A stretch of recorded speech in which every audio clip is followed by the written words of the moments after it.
This is Brightside Home Theater.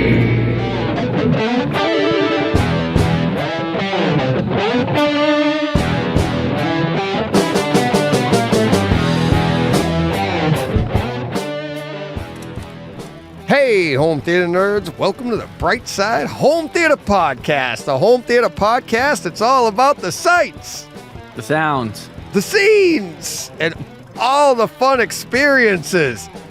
Oh, John, big week here. Big week. Yeah. We're gonna move the milk to the front of the store again. Oh, all right. Yeah. So you can relax. You know, if you gotta go get yourself a beverage, or you've had too many and you need to take a little pee break, knock yourself out. Yeah.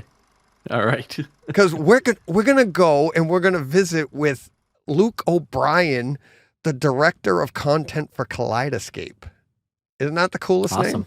So it is. Yeah. So let's bring Luke in right now. Hey, Luke, nice to finally meet you. How are you doing, buddy? I'm spectacular today. Couldn't be any better. Beautiful Wednesday. So glad to finally put a face to a name, DJ. Wonderful. Oh, yeah, same here. It's good things come to those who wait, right? Patience is a virtue, as my mother always said.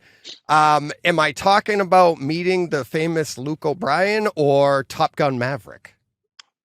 That's 6 of 1, half dozen, I think, is what you'd have to say about that. Is that I know my fame precedes me, but it is potentially in this limited window being dwarfed by Maverick, which is towering the sales all summer at the movie theaters, and now it's come to EST, and we couldn't be happier. It's just it's flying off into every system that's out in the field. Yeah. I'm so excited to get it, and you coming on was tied in with this going months ago. We talked about this like months ago when Top Gun first came out. I couldn't wait to get it. And then I got the opportunity to talk to you, and I'm like, let's do it with Top Gun. And we actually speculated July, and here we are. It's August 31st. This is actually the anniversary date of when I talked to Brett a year ago when he was with Kaleidescape. It's the exact anniversary date. I mean, is that weird? It's a time machine, buddy. It's coming in, and I'm like, hey, you're taking me back. I love it. Brett, who I still love, who's moved on to new adventures. I'm glad to see we still remember him so fondly in our hearts. Yeah. Well, I was excited just to talk to Kaleidescape. I've been a big fan. Talking with you the other day, meeting you for the first time then, and finding out you've been with Kaleidescape. Why don't you tell everybody before we get into your home theater journey, but how you started at Kaleidescape? You've been there a long time, my friend. Yeah, they're sort of coincident. So I moved to California in 2004 because I fell in love with a girl and I wanted to be close to her. And I am a teacher by training. My master's in education, and was coming out here to try and find a teaching job. And I went to Manpower, which I don't know if you remember, time was a big temp agency out here in California, where you're just looking for some work just to get you through the holidays. And I said, hey, here it is. He's like, look, I'm gonna have some great teaching gigs. And he looked at my resume, in the last line of the resume, he goes, oh, you're a movie lover. And I said, yeah. Yeah. He said, well, what does that mean? And I said, well, I really like movies. And we talked for a little bit. And then this is back before streaming. And so he had a Netflix queue of movies that were coming up. So we went into his Netflix queue, and I reorganized his queue, added a couple of movies to the top of his list. And he said, man, I got a job for you. I got a job you got to take. And he sent me over to Kaleidescape. And I was hired to write movie synopses for Kaleidescape. And we're heading to 18 years later. I just kept hanging on from the DVD days to the Blu-ray days, and now into the digital world that we live in today, where we've got the finest 4K Blu-ray movie player on the market. Yeah, and so you started out writing synopsises. You already have one of the coolest names in all of movies, Luke. I tell you what, is that if the Dukes of Hazzard, which is a Your Mileage May Vary one, I got obviously I got Star Wars, and people's strong attachments there, and then for the classicists, The one I Cool would like Hand. people to associate with me, yeah, I would love if people would look at me and think Paul Newman. Yeah. But that's not that's not an outcome that's coming very naturally, even if I'm twisting the heads off of parking meters. So but it is a very well celebrated name in the world of cinema. And I don't mean to get political on your podcast. A couple of people do know the name from the Bible, just a few. So Yeah, that's a whole strain of people out there that they will be mad if we do not mention the fact that there is another origin right. that might have been the one mine came from that got people named in that fashion. There you go. But not only that, I mean, first, like I said, your actual name, Luke, we've been over that. Very popular in movies. Director of content is probably the sexiest title that has been on my podcast yet. Luke, it's a fun one. This podcast is all about the content. Yeah. The sights, the sounds, the scenes, and the director of content. Yeah. I still when I have to file my taxes and stuff, I still just put like movie guy down because none of the other terms that they have are going to sort of broadly appeal. And that's really what I'm here. I'm paid to be somebody who knows a good deal about movies that have existed and movies that are going to exist so that we can make good decisions about what we're getting ready to put up on our service. Yeah, that's so.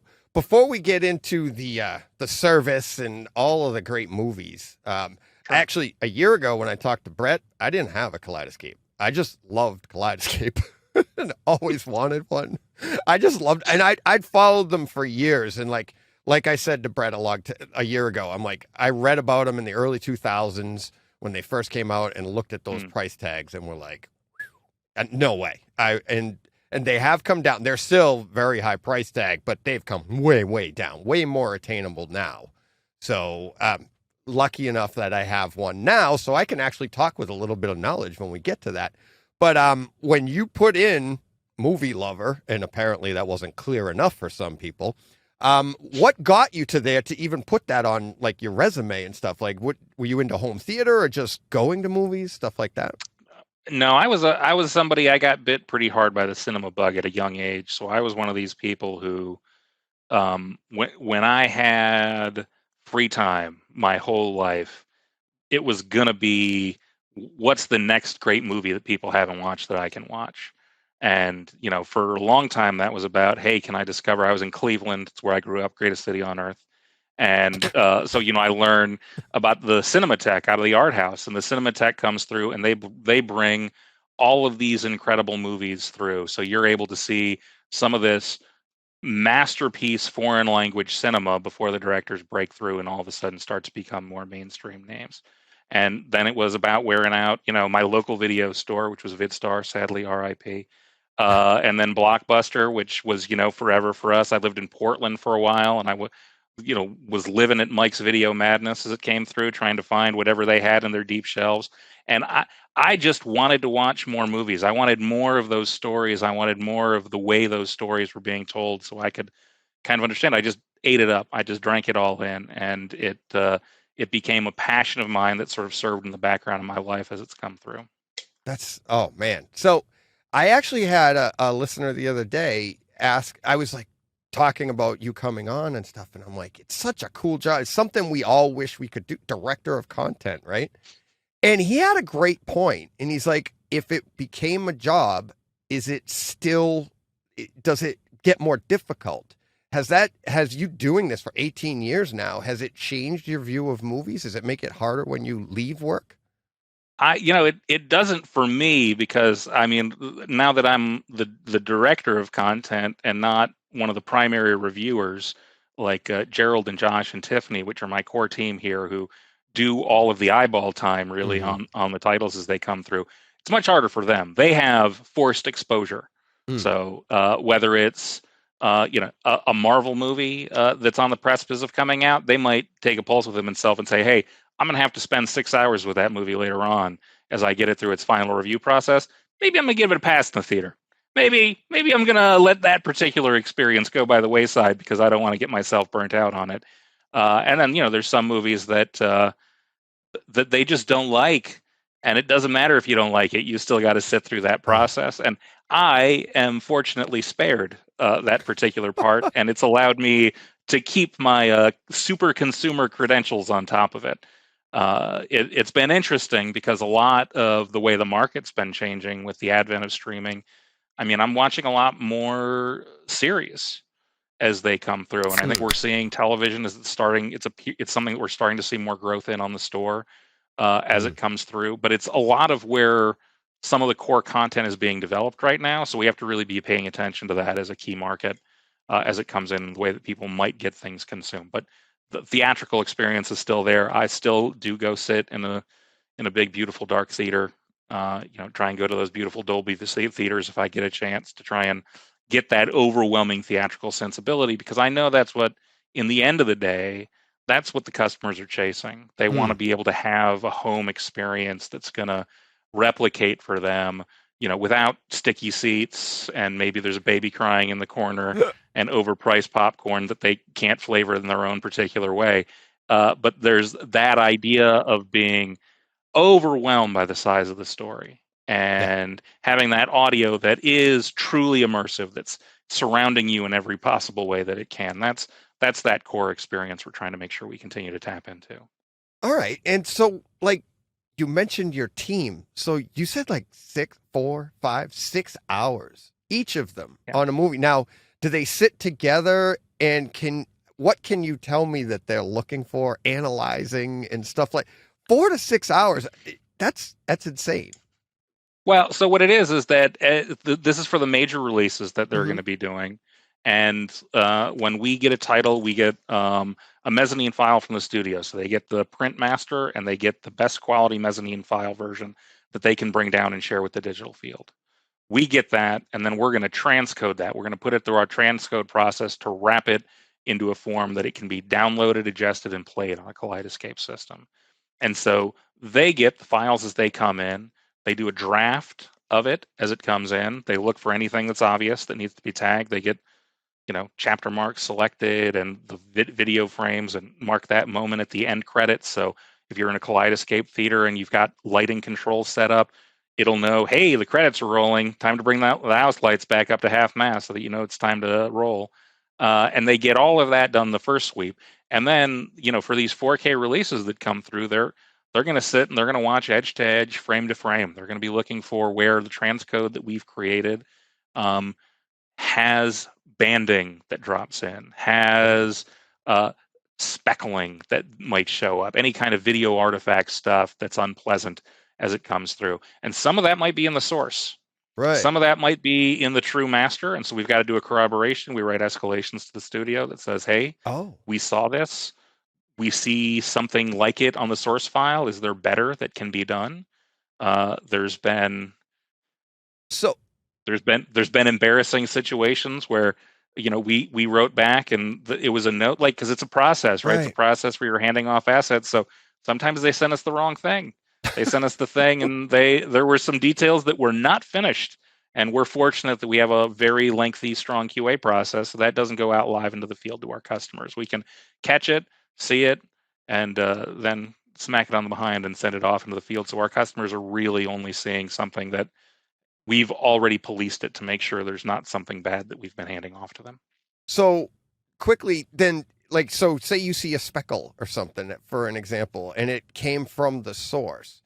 Do they actually have to send you a new piece to get rid of that speckle, or do they allow you to remove said speckle? You see what I mean? So, as an example. Yeah, no. It's a piece of complicated math. So there's a couple of things we do. So we don't have a single transcode process. We have multiple transcode processes. So it's possible we can run it through a different transcode process and it won't be introduced. That's if our process introduced it. Right. It's in our source file. It's possible they're going to wave the flag and say, hey, it's as is. And so, there's going to be speckles in movies. Right. They will exist, right? There's going to be, some movies, some directors think it's cool to retain a cigarette burn in the upper corner of a film to retain the old movie style magic that they want to showcase. But it's not, we're going to do what we can to make sure that to the director's vision, which we're taking from the video file we've been handed, we've given you the best quality thing that you can see for your home movie experience. That's awesome. So that's And you do obviously all that same stuff with the sound as well, with different, or is that the a sound different we just process? haven't had as many issues on. I mean, Hmm. I think the sound they get because we're able to take, this lossless file that they pour over to us. There's not as much that needs to end up getting impacted by the transcode process as it goes through. Like the worst case scenario for something that happens is that they've mismapped the channels. Oh, Which all of a sudden the dialogue's moving in the wrong direction. We've caught a couple of those in the really? past, and that's just a mere matter of, hey, is this what you wanted? Like, is this the tenet of audio tracks where everything's moving backwards as the movie goes through? And then we make adjustments from there, and so that we can make sure you feel like you're back in that theater and everything looks and plays exactly as it was intended to. Okay. And so you get these mezzanine files, as you've said. Sure. Do you modify them specifically for home theater too? Is that something that you're, as opposed to, I'm sure they do that with their physical discs as well, right? As opposed to what was in the theater. Yeah, I mean, what we do is a transcoding process, Mm-hmm. which means that we're taking it and we're packaging it into a format, then turns it into a Kaleidescape physical media download object, still highly secure, able to port down to the systems. When it gets down to the systems, plays back in that quality. What they're doing for physical media is they're packaging it as well, right? They know how many gigabytes that they have on that disk. And so they're going to sit there and they're going to find a bit rate to master it in as they pour it in that's going to give them the best, most beautiful quality that they can without taking up useless amounts of space as it comes through. You want a visually, auditorily lossless process. That's the end goal with any of the mastering that you're doing. Yeah, and I've told my listeners many, many times about, like, you're not limited by a disk size. And Correct. some studios use a 66 gigabyte disk, others use 100. And we have talked about the differences there that I can see and hear. I feel like they're doing it through sound. I know you don't know their process, but the thing with Kaleidescape though is that it just seems to be no compromise on video or sound. Our goal is to make as few compromises as possible. I mean, I think we know there's still there's a limited bit rate that we're going to get the video file to. We're not trying to pump something out at 200 Mbps. The players won't process it at that speed, and it's useless to pipe it out that hot because it's you're not getting any better picture. Right. You've already achieved visually lossless from the source, so you're not. There's no reason to ratchet it up higher than a certain point as it comes through. Yeah. But it's a really steady experience. I mean, I think that's one of the things that when you end up making that comparison to the streamers that you're really running into, it's that there's so little variable about our rate. We're able to hold it at a much steadier feel. I mean, it's variable from scene to scene as the scene needs, but it's not variable due to bandwidth. There's never a point at which, your neighbor's son who's really into, Fortnite has decided to host a gaming party, and that's choked your neighborhood bandwidth. Right. And all of a sudden, your quality line on a movie goes from what you thought was a pretty good deep red in an HDR movie to something. I mean, it's not. It's like it's a speckly, reddy pink that it's all of a sudden choked down to because it's dumped all the way from something 4K to something SD. And that's just like a bandwidth constraint that people will occasionally run into. Right. Yeah. That's the thing is you're getting the best possible content of anything. Best possible doesn't mean, and as we've said before, it doesn't mean it's necessarily better than the disc, but it's never going to be lesser than the disc. It's clearly always better than streaming. And it's so powerful, just so powerful. Yeah. And our goal is we want to be the best way for people to watch movies at home. Full stop. Well, and that's the thing. It's like when I've talked with people about it, it's, well, what about this? It's the entire, it encompasses everything. Like you said, I don't even take full advantage of everything Kaleidescape has to offer with, like with a Control 4 or something, and it'll dim your lights and move this screen and do all that stuff. It is an amazing, and that's why I started my podcast calling it, and it's about the experiences.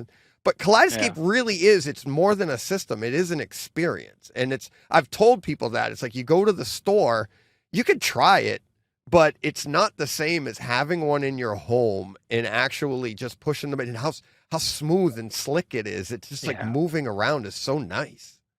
And I think one of the things that you're touching on there, I mean, I'm speaking as a guy who spends most of his week in an apartment with a sound bar.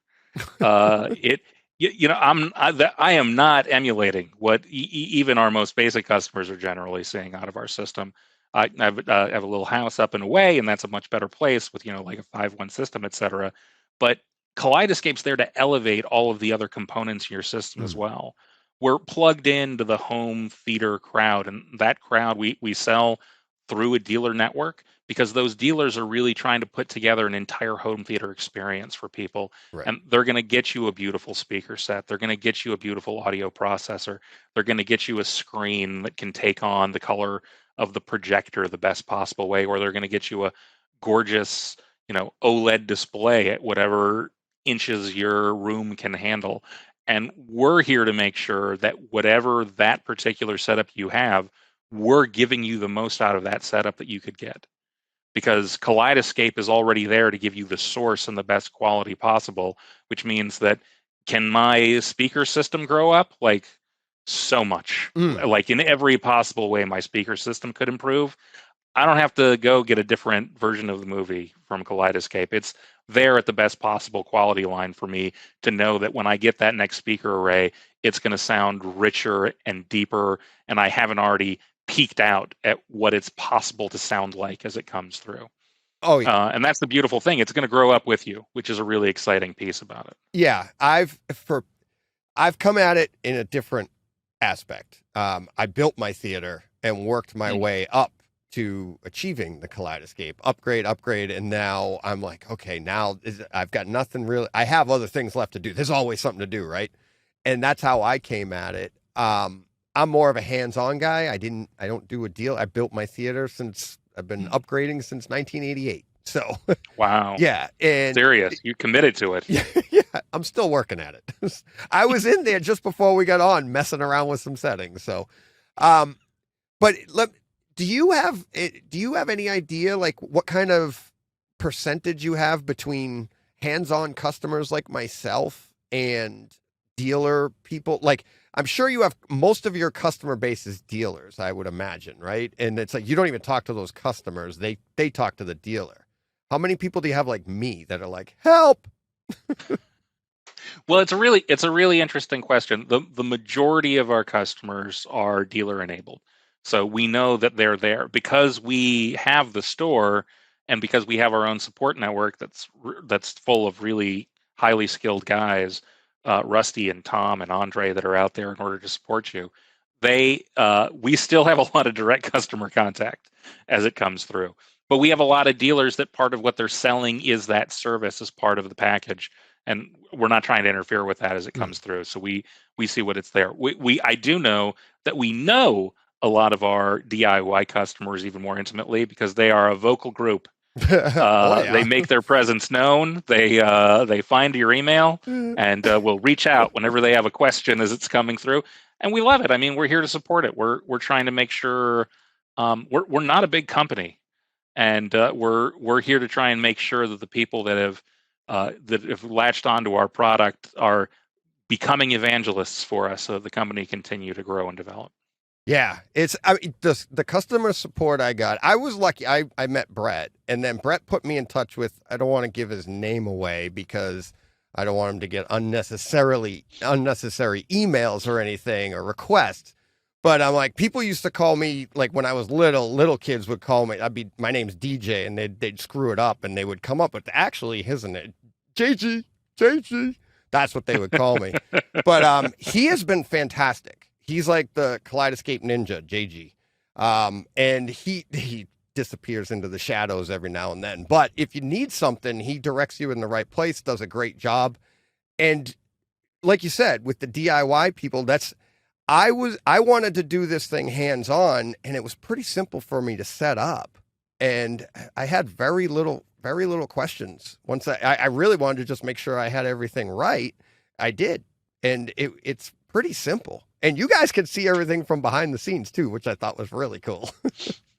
Yeah, I mean the box is the box in and of itself is very plug and play. Like you don't need, if you have a display and you're okay with that display of speakers, HDMI cord, power cord, bang zoom, Yeah, you're up and running, and things are already going to look great and sound good. I'm saying sound good because most of the TV speakers that I've experienced are good is the best adjective I can give them as it comes out.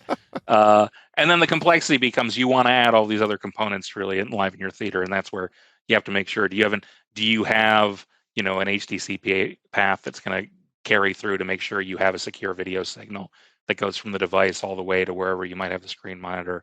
Do you have the right HDMI cables if you've got a really elaborate setup and you've got a particular length? So there's all these little things that people need to start to police, and that's where if you did end up having a dealer, it's really helpful because they've already tested it in other environments and they can help you get it set up and set along. Yeah, absolutely. Absolutely. I mean, that is the way to go if you can, but it's like I said, it's I'm just glad we have you on board, DJ. That's all that makes my heart sing to know people that love home theater coming on board. That's what we need. We need more of that. Yeah, they're out there, believe me. They're listening.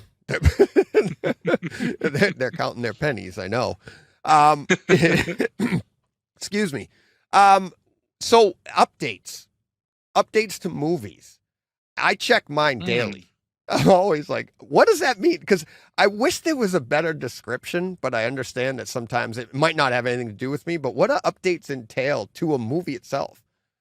So when we get when we get extra assets or when we get improved assets, we go in and we take that video file, we retranscode it with whatever new assets we have made available, and we send that out to the field to our customers.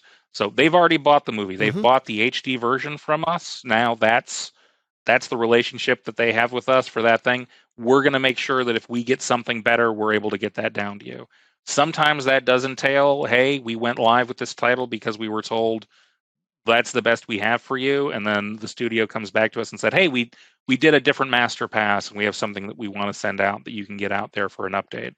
Sometimes it's something that's changed contractually and they know that they want to change some other detail. They give us a flag and they say, hey, we'd really love to get an update out to the field for here.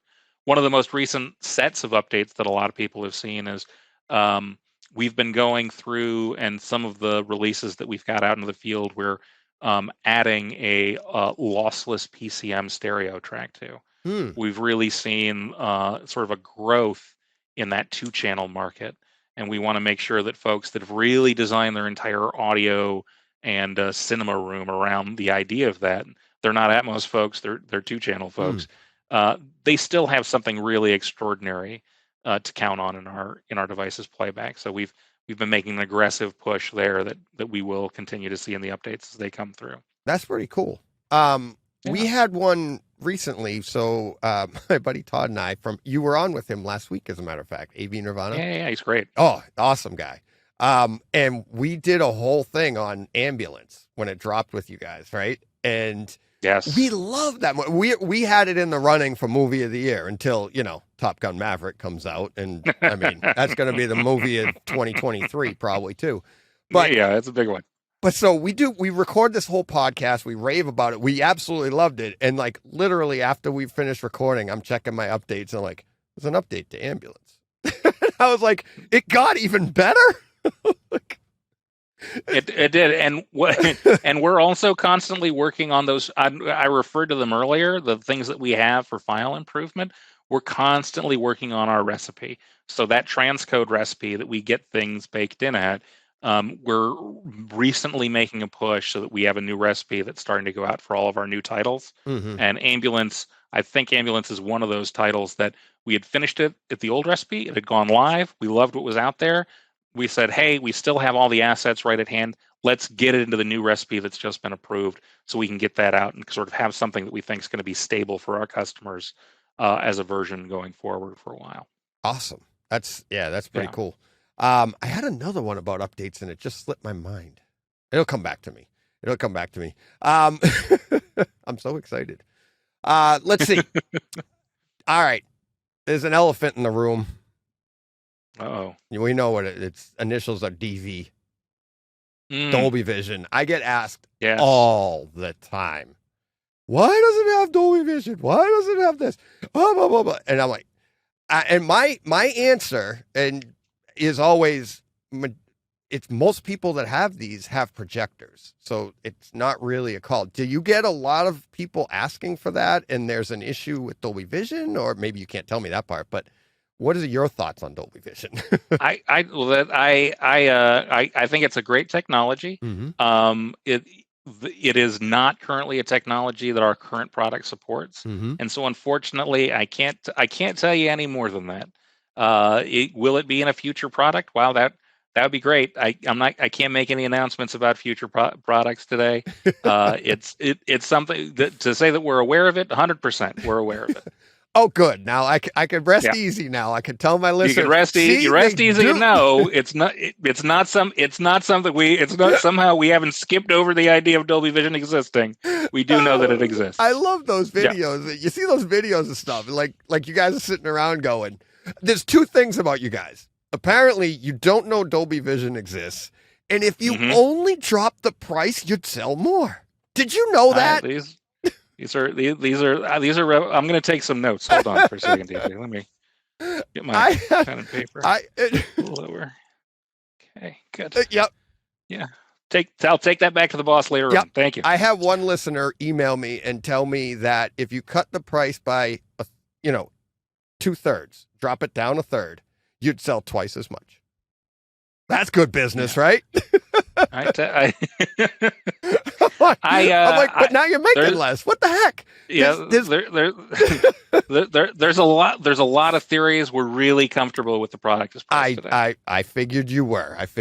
But I can't not mention those. No, hey, those look, you've got the clamorings in the comments. I don't want you to ignore them. I think things are expensive, people.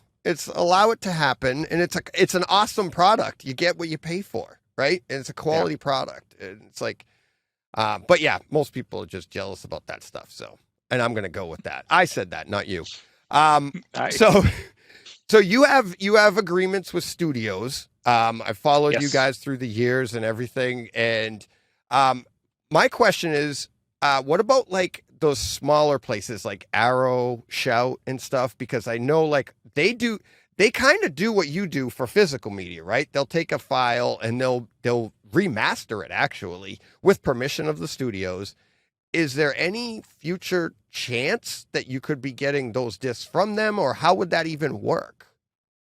So it's a really interesting question. So you're talking about, there are some 4K titles that people in the 4K Blu-ray market have noticed that are being released. Catalog titles, always. And there's a handful of companies that make deals directly with the folks that actually own the digital rights to those movies in order to create a physical product out of them.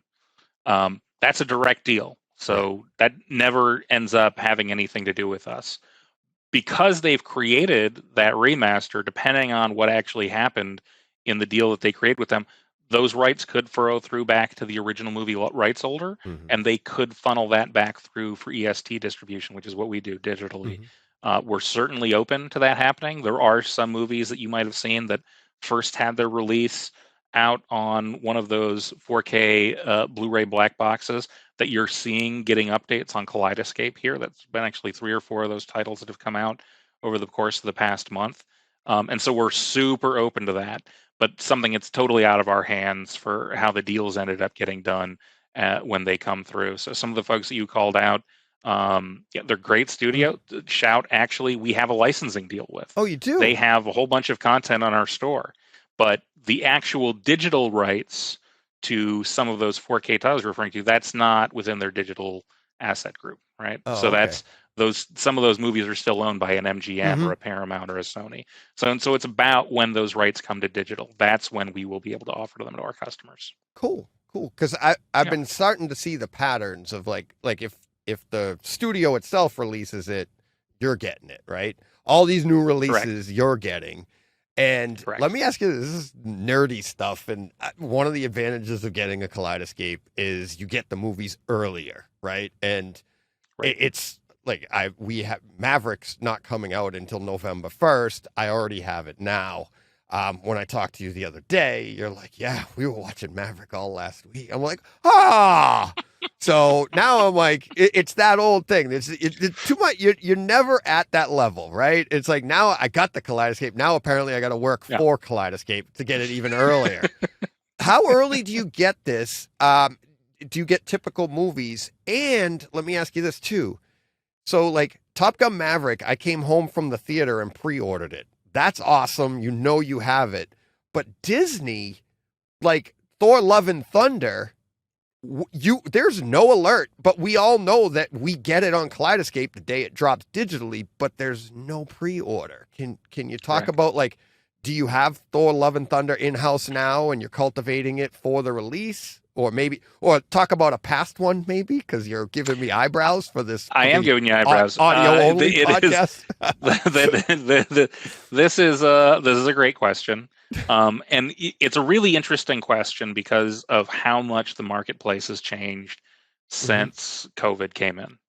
Really, every strategy changed from all of the studios because we had a not just 6 months, practically a year when theaters were not really functional. And so that changed how they saw their strategy, caused the huge escalation in them having their own direct platform that pipes things out on a subscription basis.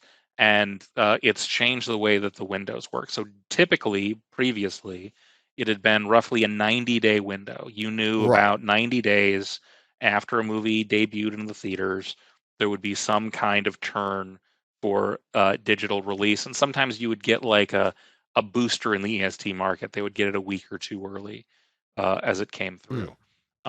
They are changing the way some of those align, and none of them are really fixed.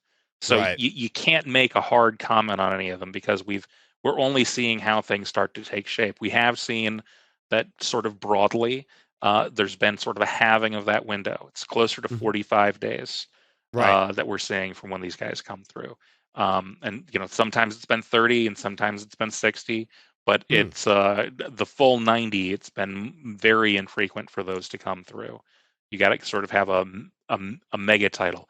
And then there's a lot of titles that have an even more aggressive, like very early PVOD window that they've started to introduce. Yeah. And so it's sort of that, which is premium VOD, which is where you can rent the movie in this earliest possible window. That was a trend that we saw right at the beginning where people were like, okay, we're going to start to do PVOD. And then we've seen a lot of studios that have made the decision in our marketplace as it comes through. Yeah, PVOD's good. Also, we're going to be willing to offer it to them in PEST, which is where you can buy it at that same PVOD window, but at an accelerated price. So they build this, early adopter tax on top of it. But you're still able to buy it. And for our customers, that's like the number one consumption path still. Yeah. Like they want to know when they can buy it and they can kind of have it in their library so that they can watch it whenever they want going forward. So it's hard to sort of say as it frames in. It used to be that we would get movies, 30 or 35 days in advance for preparation. We've had some titles that we've had go live on the store in the past 2 months that we got 7 days before release. That's what I was going to ask. Like, do you guys a super tight turnaround? Yeah. It's really it's a lot of and if anything goes wrong, then I'm forking out the overtime and begging my guys to work on a weekend so that they can catch some extra screen time in on a Sunday afternoon so we can get ourselves ready because we got to get everything in final QA for Monday to get it out on a Tuesday. Wow. Yeah, that's I didn't even think that you would have even 35 days.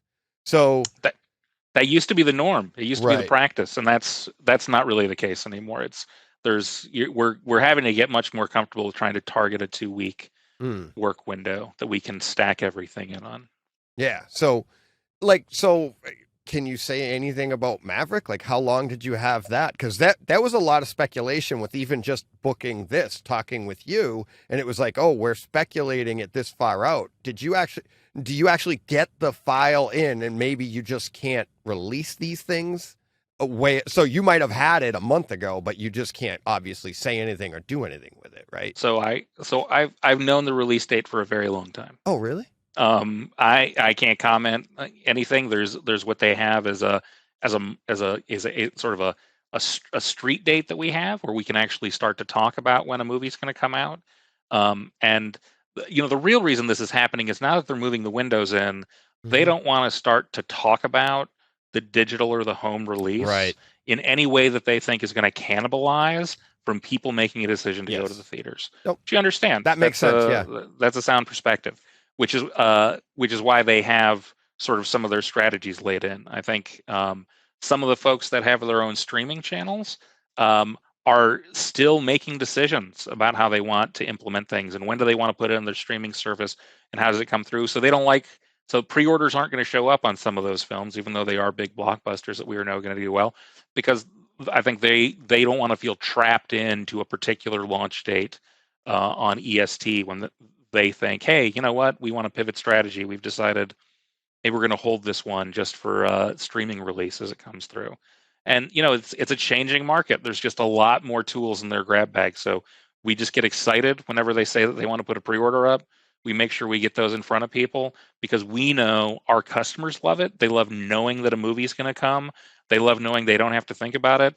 And we love it because we know we sell more movies when people have the opportunity to look at the store and think, oh, I would like to reorder that, and to put in their bag and not be reliant on release week in order for them to actually make transactions. Yeah, every time I pre-order one, my buddy busts me because he's like, oh, make sure they don't run out.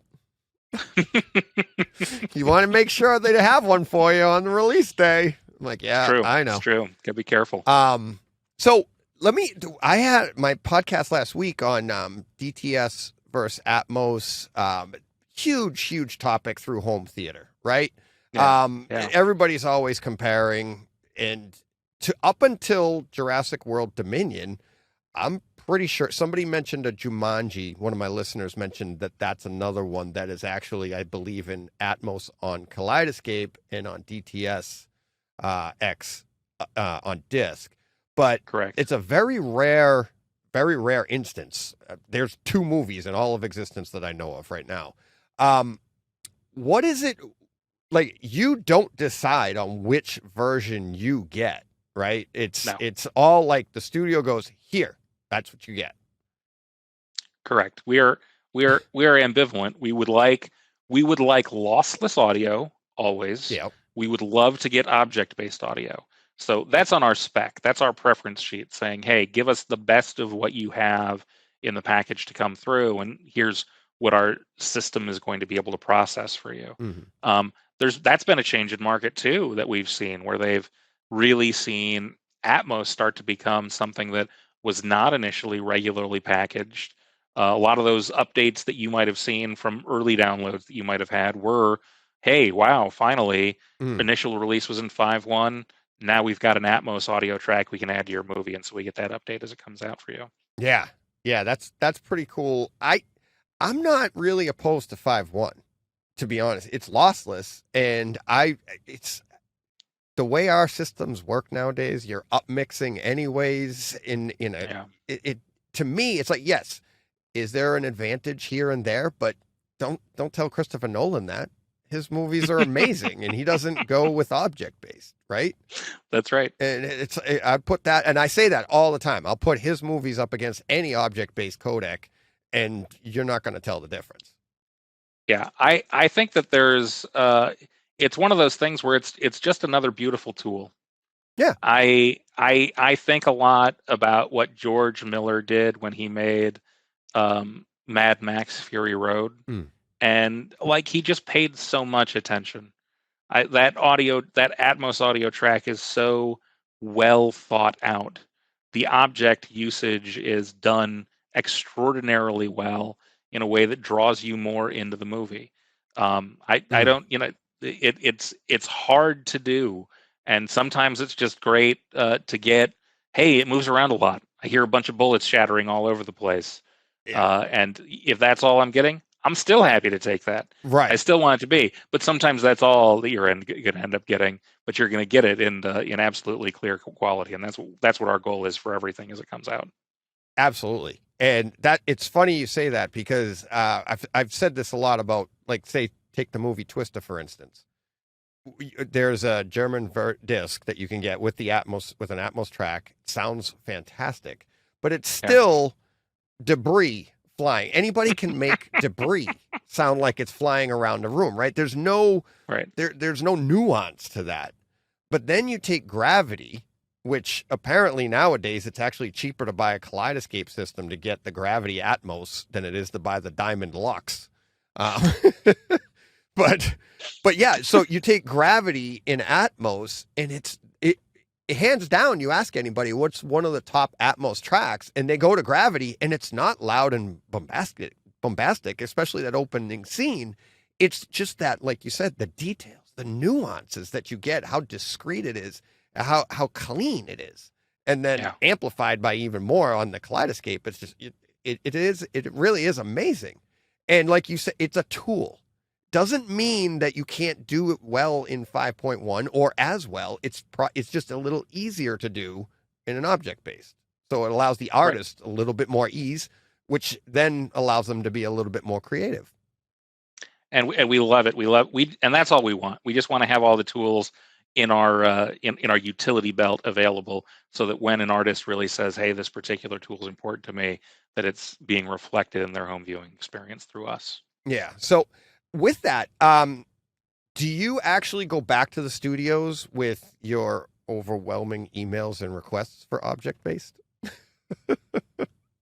I have a steady dialogue with the operations departments. They are not unfamiliar with me, and so they know that that's something I always want, and it's something that from some of the studios that we haven't gotten it for, they know they're going to be getting a nudge from me periodically to make sure that I'm reminding them, hey, if you make a decision to get this out for EST, we know which brand is ready to jump on that first for you. I want to make sure they know we're ready to be first in line for them. Yeah, it's just looking to run an experiment. We're your house. Come on down. Bring it through. Exactly. So with that, with your great customer support, I talked on Tuesday on my podcast about with a listener who actually bought a Kaleidescape about 1.5 years ago, 2 years ago. And he is a nut for home theater and Star Wars, like myself. Grew up in the 80s watching these movies over and over. He gets his new Kaleidescape.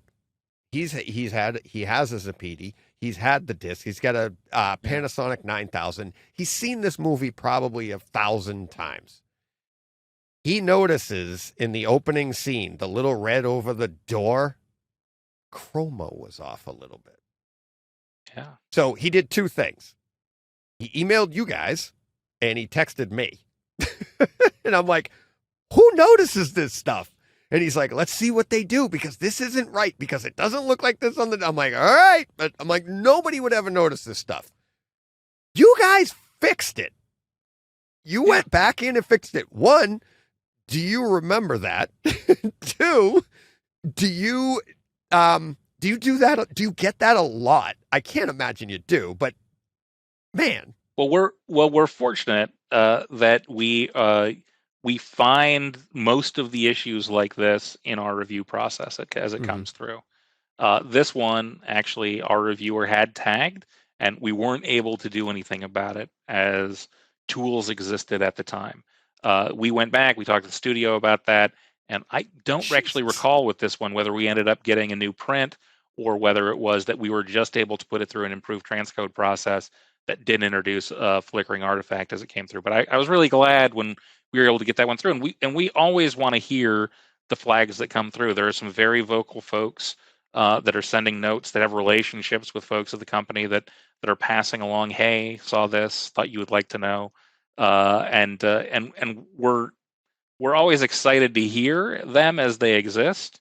Some of them, and this is the thing that some people we hate to have to give feedback on, but some people it's actually their setup at home. Yeah. That has introduced some of their Mhm. problems, and we have to send them back down the rabbit hole of starting to replace a bunch of their wiring as it comes through.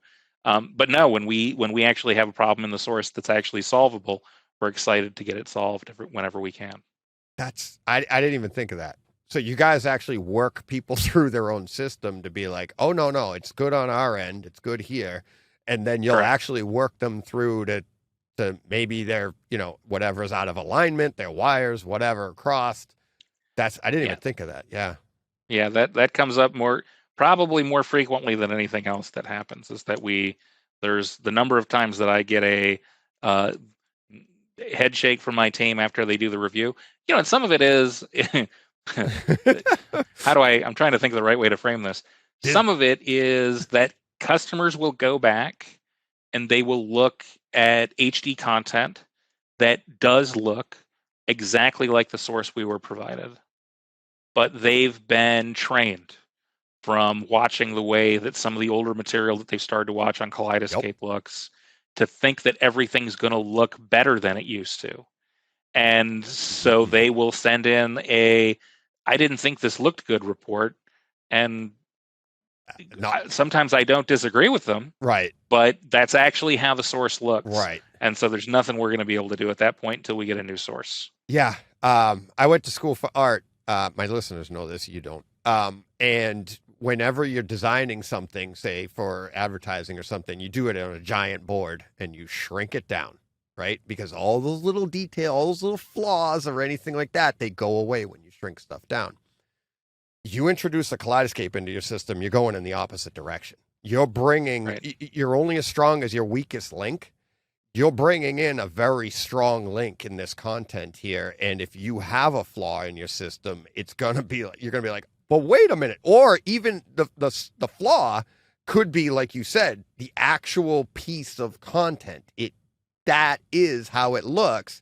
And because the way you were watching it before, like if you had, say there was some not nice details, right? Some speckling or something, but you're watching it through streaming and everything's getting blurred and muddied, it's going to take all of that away on you. And you're going to be like, that's beautiful. Then you watch it on a Kaleidescape and go, what the hell is all that? Right. Yeah. And it's like that, but people need to know that. And it's like, but that's cool to me. That's like you can find your flaws and this is what it is. And that's how you can tell the upgrades. And it makes you really excited to see the work they are doing on the remastering that they're going back out to. I sat down, I was showing a friend of mine some clips because I was complaining about Jimmy Stewart about something, and just started to put on Rear Window to talk to him about some quality stuff. And then, it's 2 hours later, I've watched all of Rear Window. Yeah. Just pulled me right in. And I was just spending the whole time going, I can't believe how beautiful this movie is. Just Isn't it? Makes me happy to sit here and watch it. Oh, I like Psycho. The remaster. Gorgeous. Unbelievable. Gorgeous. For black and white. Yeah. And I love going back to that one because we can get so overwhelmed with color and everyone, oh, look at the pretty colors. And you start to, and you're actually missing detail because you're so, enamored with the color. But then you sit and, like you said, you could just sit down, you watch Psycho, and that scene when she's driving down the road and the gradations of the sun setting around her on her face and in that car, it's amazing. And it's just a beautiful, beautiful disc. And I love that, obviously being black and white. And it's a good point that we need to bring up, is that we're talking about what the studio does to get something beautiful remastered out and what my team's doing. But none of that matters if a filmmaker didn't make a beautiful film. Yeah. Like, they're the ones that are the origination point for this, that are actually creating this content at its core that looks incredible, that's compelling in a way that pulls you into the movie. And we just want to make sure that the presentation of it doesn't get in the way of you enjoying that experience. Yeah. Absolutely. And I'm saying that all the time about like movies and going back to Christopher Nolan or something, or even a Spielberg. And you're saying stuff like they're artists. And then you have the cinematographers, they're artists, and the sound designers, they're artists. And you just want to be able to get all of that content in the best possible way. And I was so excited to be able to get mine and be able, and again, it's the experience too. We're talking about the movies and the codecs and the pictures and stuff, but just being able to jump for somebody like me that, as you can tell, just sitting down to talk with me, my mind jumps around a million places at a time. But I'm like that when I watch movies too. I'll watch a movie and I'll see a scene and next thing, oh, I haven't seen that guy since there it is. And now with the Kaleidescape, if I don't own it, it's literally like 10 minutes away. Yeah. Right. Be like, oh, let me download that while go back and watch another movie he was in. Right. It's awesome. And our store is approaching 14,000 titles. I mean, it's going to be, we're trying, and we're continuing to try and find new licensors that we can work out deals with to grow, because we want to make it so that anytime a movie occurs to you, you're going to be able to find us and make us the source in order to bring it down. So, you can be watching Grace Kelly in Rear Window and you can think, oh, what else has Grace Kelly been in? Not enough. There should be more Grace Kelly movies, but unfortunately that time has passed in the world. But you can get To Catch a Thief, lasso that up, bring it down to your system. Be very happy that you get to extend your evening of Grace Kelly through. There you go. Now, do you can you remember a time when a customer asked for a movie and you were able to actually get it fairly quickly? Well, it's sort of, it doesn't happen transactionally like that. No, I know that. I mean, I've had moments where I felt very fortunate that a customer had asked for a movie that had seemed obscure to them, but actually had ended up being under a sub-license of one of the majors that we had to deal with. So it actually was coming into window. And so that's always a glorious feeling when somebody asks for something and we know that it's actually coming down the pipeline. Let me see what I can do for you. Oh, there it is. That's right. That's right. I'll put it on the list. But we're happy to hear about it. We've had a bunch of customers come in and they send us their list of movies. There's a Kaleidescape owners forum that we definitely keep a watchful eye on, where people are sending their feedback as it comes through, and we pay attention to all those things. Yeah. We're really cognizant of it. We know about some of the gaps that exist, and we're always looking to find better ways to improve them and to grow the store and to make it so that the content story we have is more and more compelling to our customers. I'm lucky. I'm blockbuster guy. I love the big blockbusters as they're coming out. I'm getting obviously what the studios want, but at the same time, I know there's a market for those, older movies, niche movies, the artistic movies that maybe I wouldn't be going to. But you are still, obviously you're listening to all of that. And is it, trying to think of how to put it. It's like, is it hard to talk to communicate with these studios and stuff like that? Are they really good at working with you on this, and it's just a matter of getting that content for you? Yeah, I mean, we're lucky because we're one of a very few set of players in the EST field. There's not really a lot of places where you go and buy digital content, right, as it comes through. So we're very fortunate in that sense. We are not we're not a million customer imprint company. So that's a factor as it comes through. But we are treated extraordinarily well by the studio partners that we have. And a lot of it is just a matter of everybody's juggling to do everything that they can with the limited bandwidth that exists. All of the companies, us and all the companies we work with, are working extremely lean. Nobody's got a bounty of, favorite cousins and nephews just sort of hanging out on the line, doing nothing but counting paper as nickels as it comes through. So we're getting in queue wherever we can to kind of get improvements as they come out. They are really there's a lot of good folks in the field, and for some of them, they just haven't found time with their other priorities to get us into their onboard circle. But we're going to keep having those conversations. We're going to keep trying to make breakthroughs and let them know, hey, they love movies and we love movies. Let's put our heads together so we can get more content out into the world. Yeah. All right. Let's. So much. So I got stuff I could go on all night. But let me ask you this: we'll wrap up with this. I know you only Sure. have a sound bar at home. But you said you have a 5.1, but you know the scenes. You're watching this stuff. I'm sure you're getting into the room and witnessing it. Do you have a favorite scene that you like to sit down and go, all right, yeah, this sound, because that's what this podcast is about: the sights, the sounds, the scenes. So do you have a favorite scene of a movie that you just really like to sit down and watch and get the full feel of the movie? Well, I do. So I'll give you two of them. Ooh. So the first one is just it's just a scene, but it's on a movie that's on the store right now. It's only an SD.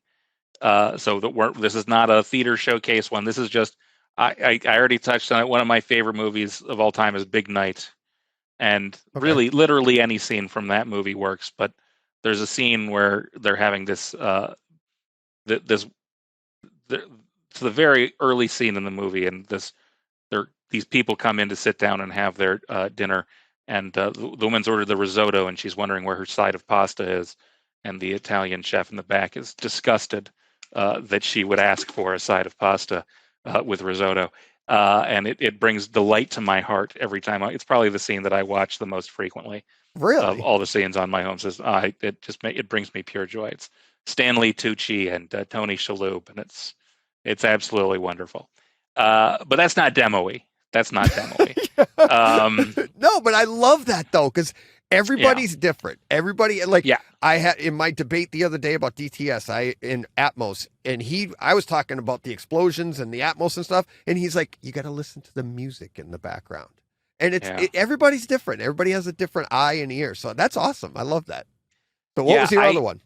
I was going to say is that, so this is one that, and it's only because I've been watching it a lot recently, because I put together a handful of scripts that were centered around it.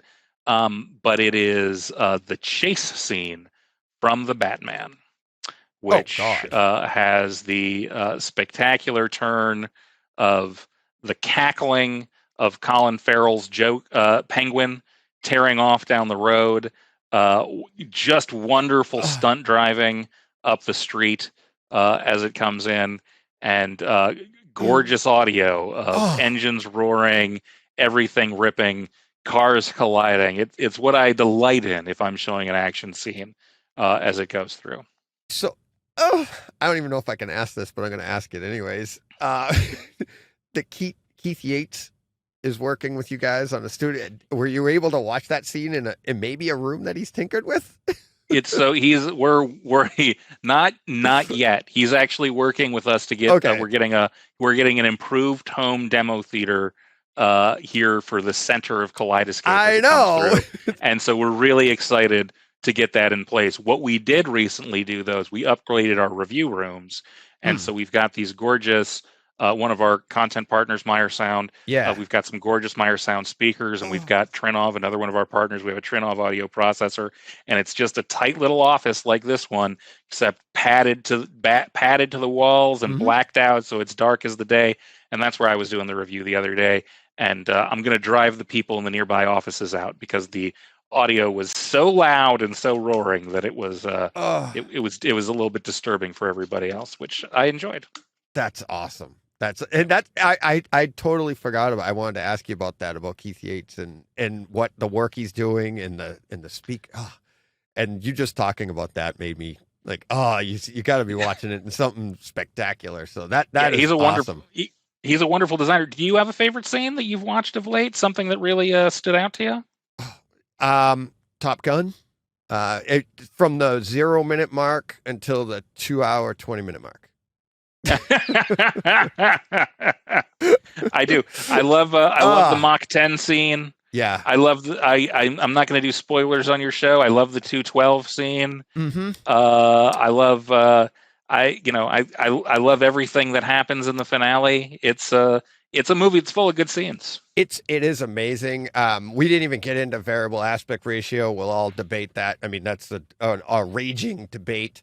But I love it. I absolutely love it in this movie. It works totally. I've bought a bunch of other Kaleidescape movies just because I'm looking for other variables, and they're not variable aspect ratios. They don't work as well. But in Maverick, it's like you go to that and it's the close-ups on their faces. It's just gorgeous. Absolutely gorgeous. I mean, Tom Cruise is incredible looking anyways, but seeing his face on a 16:9 screen from chin is at the bottom and his helmet's at the top, and you're like, oh, Jesus. It's awesome. I can give you the cliff notes on variable aspect ratio, and that's it just goes back to a lot of the things I said earlier. We're trying to give you the assets as we receive them from the studios. Mm-hmm. So if the studios decided that they think that's the way to present it in the digital field, we're not adjusting it and cropping it down to send it out. It's about what they've chosen to deliver as it comes through, and so that's what we're putting out and putting up. That's interesting, because that was one of my questions, because when I first got the Kaleidescape, I knew the Dark Knight in 4K is in 240, and I thought, I assumed, oh, that's cool, Kaleidescape, they crop it for you so that you don't have to so you can use masking, and that's interesting that it's actually the studios going, you get this one, because I know the Dark Knight also has variable on the HD version. So that's correct. Interesting that the studios they're actually using you to market their stuff in different ways just through you as well. Well, and they're making different choices for what they think is going to be the most appropriate format for the ways that they're going to go out and present it to folks. And, we're excited for them to get us the file in the most theatrical way that they can kind of get it over to us. We're aware there's been a lot of people. Hey, I spent a lot of money. I set up this really beautiful 2/4 theater. I don't want movies that come at me this way. I will certainly socialize that with the studio. With the studios, right? I will pass that along. You're just the middleman. Yeah. Don't shoot the messenger. But I will. I'll say this, DJ. I 100% will have that conversation with their ops team next time to make sure that there's not some secondary version they'll start to offer and market as they're considering it, because I'm sure that they had all these conversations internally as well. Right. I'm sure there's something that drove those decisions, be it the director and the director's feedback for how they wanted it to come out for home, or just a decision based on what they're seeing is the most common format for how things are going to be displayed. If most of the market that they think digitally it's going to go out to is going to be televisions, and they think this is the best way to present it, that's going to be a smart business decision for them to make that choice for the digital field. Interesting. Awesome stuff, Luke. This has been amazing. And I haven't even, like I said, there's more stuff that we could chit chat about and we can get into nitty gritty, but I think we've got a lot here. So, well, you're an absolute pleasure to talk to, DJ. So anytime you need a little bit more time, I'm available. Just give Josh a call. Let him know. All right. Oh, you said his whole name? What are you doing? I did. Secret Josh Gershman, the handsomest PR man in the business. There you go. Brilliant, dedicated. The whole name. Jeez, you want to give his email too? Home address. Yeah, exactly. All right. All right. Thank you very much, Luke. Really appreciate it. And we will talk again real soon. Thank you very much. And we're back. And we're back. There. Oh, whew. Was that a good break? It was awesome. We actually did have a little break there. Forced break. We actually had a hiccup, and then we, planned that. But hey, thank you to Luke. Thank you to everybody at Kaleidescape. As I said there, it was a long time coming. I've been dying to talk to Luke for a long time. Director of content, John. You can't get better than that for this podcast. Right. Like, we're all about the content. All about content. Yeah. He's the director of it. So, awesome. Actually, I'm considering changing that to my title for this podcast. I'm the director of content. Yeah. There you go. So there you go. Then everybody can blame me. That's what it says on LinkedIn anyway. Yeah, exactly. Director of content for the Brightside Home Theater podcast. There you go. You don't even have to say that. Just LinkedIn's all about omission as much as it is about addition. Yeah. Well, I told you what we came up with my title after I met Ara. And I was like, I paint bumpers. Yeah, I didn't tell you.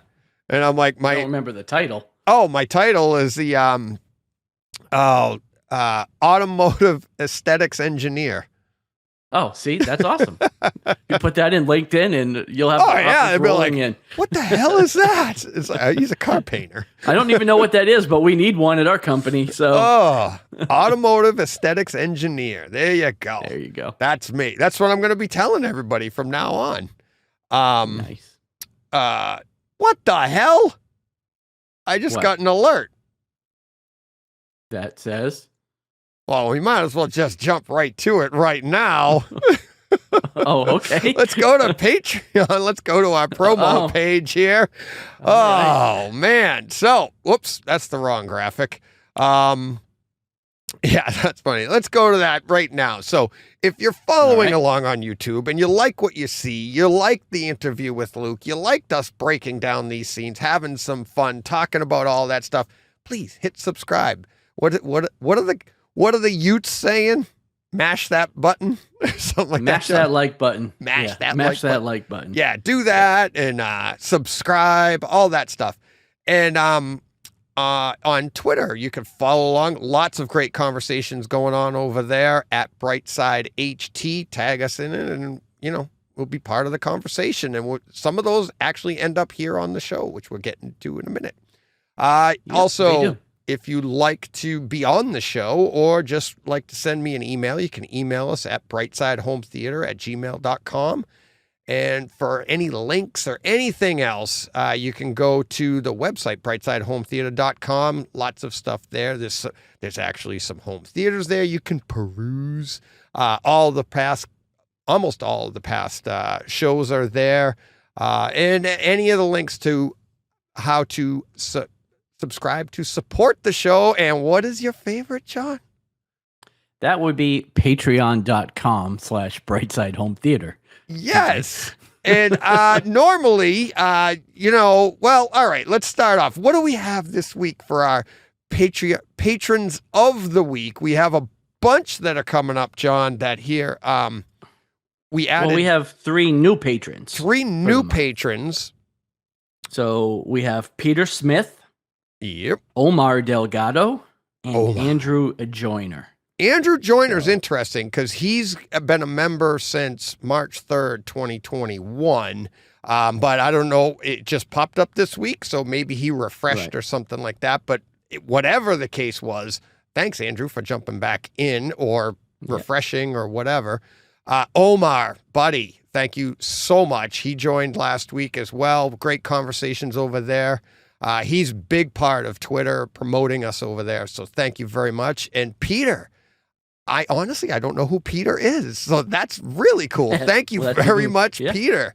Really, really cool. Very generous to for everybody on Patreon. Thank you very much. And John, who's our patron of the week this week? That would be Tom Harrigan. Tom Harrigan, a member since... Also a patron for 17 months. Yep. March 30th. Pretty early on. Yep. Just found that. That's awesome. Thank you, Tom, our patron of the week. And we just added a patron. Moments ago. I'm like, what the hell? This donkey... He's got some Super Bowl titles as an icon. I don't know. He does. Yeah. He must be from Pittsburgh or something. It's like, none other than the John Ciccone Jr. supporting us. He sounds like a great guy. I don't know. Sounds like it. That's just by the name. Sounds can be deceiving. I know, right?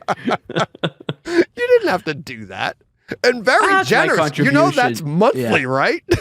I know. And you know what? I was just thinking I probably should have waited because I'm probably going to double dip like today and tomorrow, right? Because it's going to hit me on the 1st and the 31st. It'll hit. No, it won't hit you today. They don't charge you until the 1st. So anybody that came on, you'll get charged on the 1st. Not that it matters, but it's my contribution to the show's running cost and to the charities. So thank you.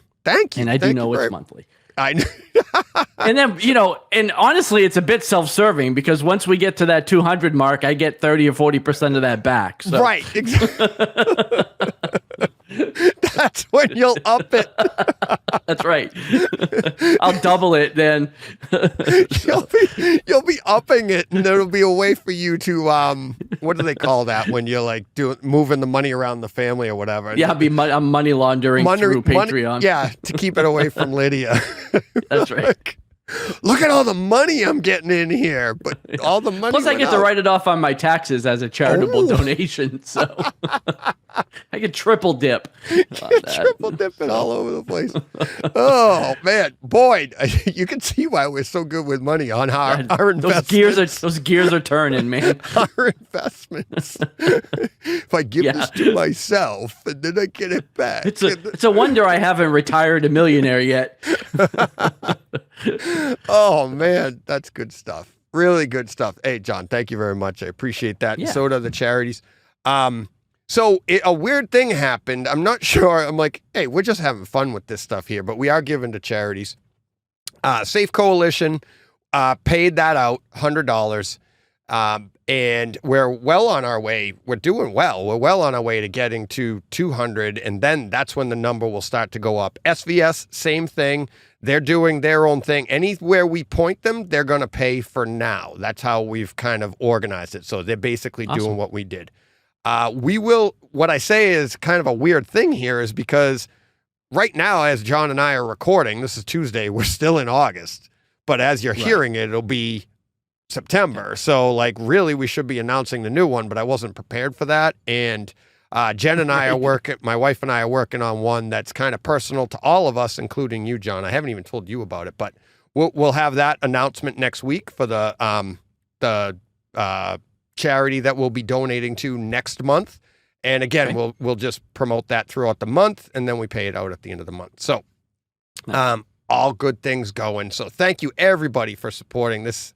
It's really kind of a lot of fun. So, John, DJ, did you? I got new sounds. Oh, I can't hear any of them. But I got new sounds. Awesome. I know you can't hear any of them, but yeah, I'm really excited for this. You ready for did you do any tweaks this week? No tweaks. You might want to say that again because I ran the sound over your voice. Oh, no tweaks. No tweaks this week? Yeah, me neither, but I was excited to play the sound, so. There you go. There we go. So, all right, that was fun. Wasn't that nice? All right. All right, let's take your word for it. Yeah, exactly. Let's get to this week's listener experiences. Okay. Oh, here we go. We got a bunch of them here. And first and foremost, we've got to get to the screen grab contest. I didn't even. Oh yeah. We had a new one come in. Awesome. Yeah, really cool. Let me see. Let me pull that up here. I got them first one that comes up. This one comes in from Mark, and Mark says he tweeted this image out. If you want to see it, it's on YouTube. We're on YouTube. I have it on the screen. And Mark tweeted, "Is an iPad screen grab allowed?" Laughing faces. Sorry, Steve. Couldn't help it. Also, DJ, why so serious? And so that was our first submission. And he took a picture of the iPad, which is pretty cool. So nice. Why am I? And you remember that one? You saw it when I was looking. You're looking up, and I'm. Oh, really? All right. Yeah, because you don't send them to me. So well, they're on Twitter, but unfortunately, you don't see those. Well, I usually see most of Twitter, but I haven't seen those screen grabs. So. All right. I'll go back and look. The next one comes from Joe, my IT guy, and he says, "So I digitally removed your lower third, and look. And if you look below where my name would be, there's a bunch of onions on a cutting board." And I remember that one. I didn't see it, but you talked about that one. Yeah, I talked about it last week. So he got an image of me getting emotional, which does tend to happen from time to time. And then the last one just came in the last couple of days.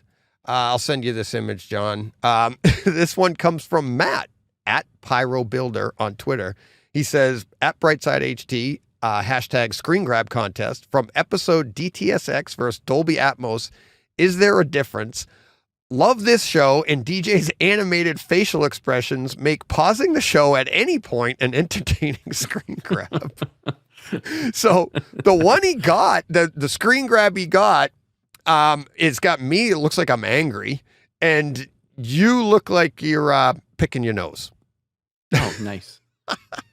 I mean, I might have been, but no, you're actually itching. It's the old Seinfeld thing. I was on the outside. Yeah. It was on the outside. Yeah, that's exactly what it is. So great submissions. I'll be putting those out later this week. I'm gonna actually run a poll for a week, or over the weekend. I'll run it before next Tuesday, and there'll be 2 tweets. I'm trying to find a way if I can actually connect them because you can't do a poll and have pictures. So I'm going to try and run the poll and then put the picture. Yeah. You have to, it's one or the other. You can either run a poll or you can have pictures. So, but great. We got 3, John. We got 3. So, awesome. And whoever wins next week, it's not up to us, John. This is going to be voted by, it's by the poll, right? By the tweeters, by the tweeters. The tweeterverse. The tweeterverse. So, whoever wins will get a t-shirt, or maybe I know Mark already. I think Mark, his wardrobe is pretty much Brightside by now. He's won enough. Maybe he wants an iPhone case or something like that. But yeah, so it'll be some Brightside swag. How about that? All right. Now let's get to some of these experiences. We've got a bunch this week. We got a whole bunch. Cool. Lots of comments on the DTSX versus Dolby Atmos, which I'll try to consolidate. But all right, first up we have Jurassic World Dominion podcast, sound design podcast. Listening to this podcast as a warm up to your Friday podcast, and it's a YouTube. This is from G Cornell. As for overhead sound, where I noticed it most and being used to good effect, Claire dangling from a tree in her parachute before she frees herself from imminent danger. Do you remember that scene? When Claire in Dominion, Jurassic World Dominion, and she. Well, I haven't seen it. So. You saw it in the theater, didn't you? No, I haven't seen it. Oh, you that's took me out of it. That's so right. I don't know anything about that movie at all. Yeah, that's right. On the other podcast, I actually talked you out of it because I didn't like it in the theater. Oh, right. Man. All right. So anyways, a character happens to be Claire. Yeah, I mean, that's fine. She parachuted you out could of a spoil plane. anything. I know there's dinosaurs in it. There's dinosaurs, John. Anyways, she's dangling in a tree, and you can hear like the leaves and stuff over her. It was a really cool effect. Really cool effect. Cool. Gurinder. Let's see. All of a sudden, I remembered what I was going to mention last week. Let me see. The other day, I'm trying to think of what was pertinent. I just remember what I was. Oh, here it is. I just remember what I was going to mention last week. It was nothing spectacular. Great. It was that I have one of the champagne colored Yamaha receivers. So, yeah, it's like, and what I thought was funny is that's actually pretty cool. Yeah, it is pretty cool. But what was funny about that, I don't even know if I mentioned it in a previous podcast, but Gurinder was writing me and he was always like, I always think of stuff to say to you, but I'm driving or whatever. And then you get to your phone where you can actually type and you're like, oh, what did I want to tell him? It was something good. And then obviously he just thought about it, but I thought about doing that. I liked that. Like anytime they come out with a different color or something, but then I always go back like in your closet. Yeah. You're not going to see them. Yeah. You're not going to see him or at least mine for now is visible. So it would, right. I would see it, but yours is like under the stairs behind your screen. Yeah. It's in its own media closet. Yeah. So yeah. But I did have that Rotel, which was silver, but typically I like all black. I honestly don't understand like the projectors. I'm like, you got to get black. No, like in the room. It's like, like they make like the new Sonys come in white or black. And I'm like, Yeah, who's well, and some of the mounting this? Epsons are white. Yeah. But yeah, I don't know.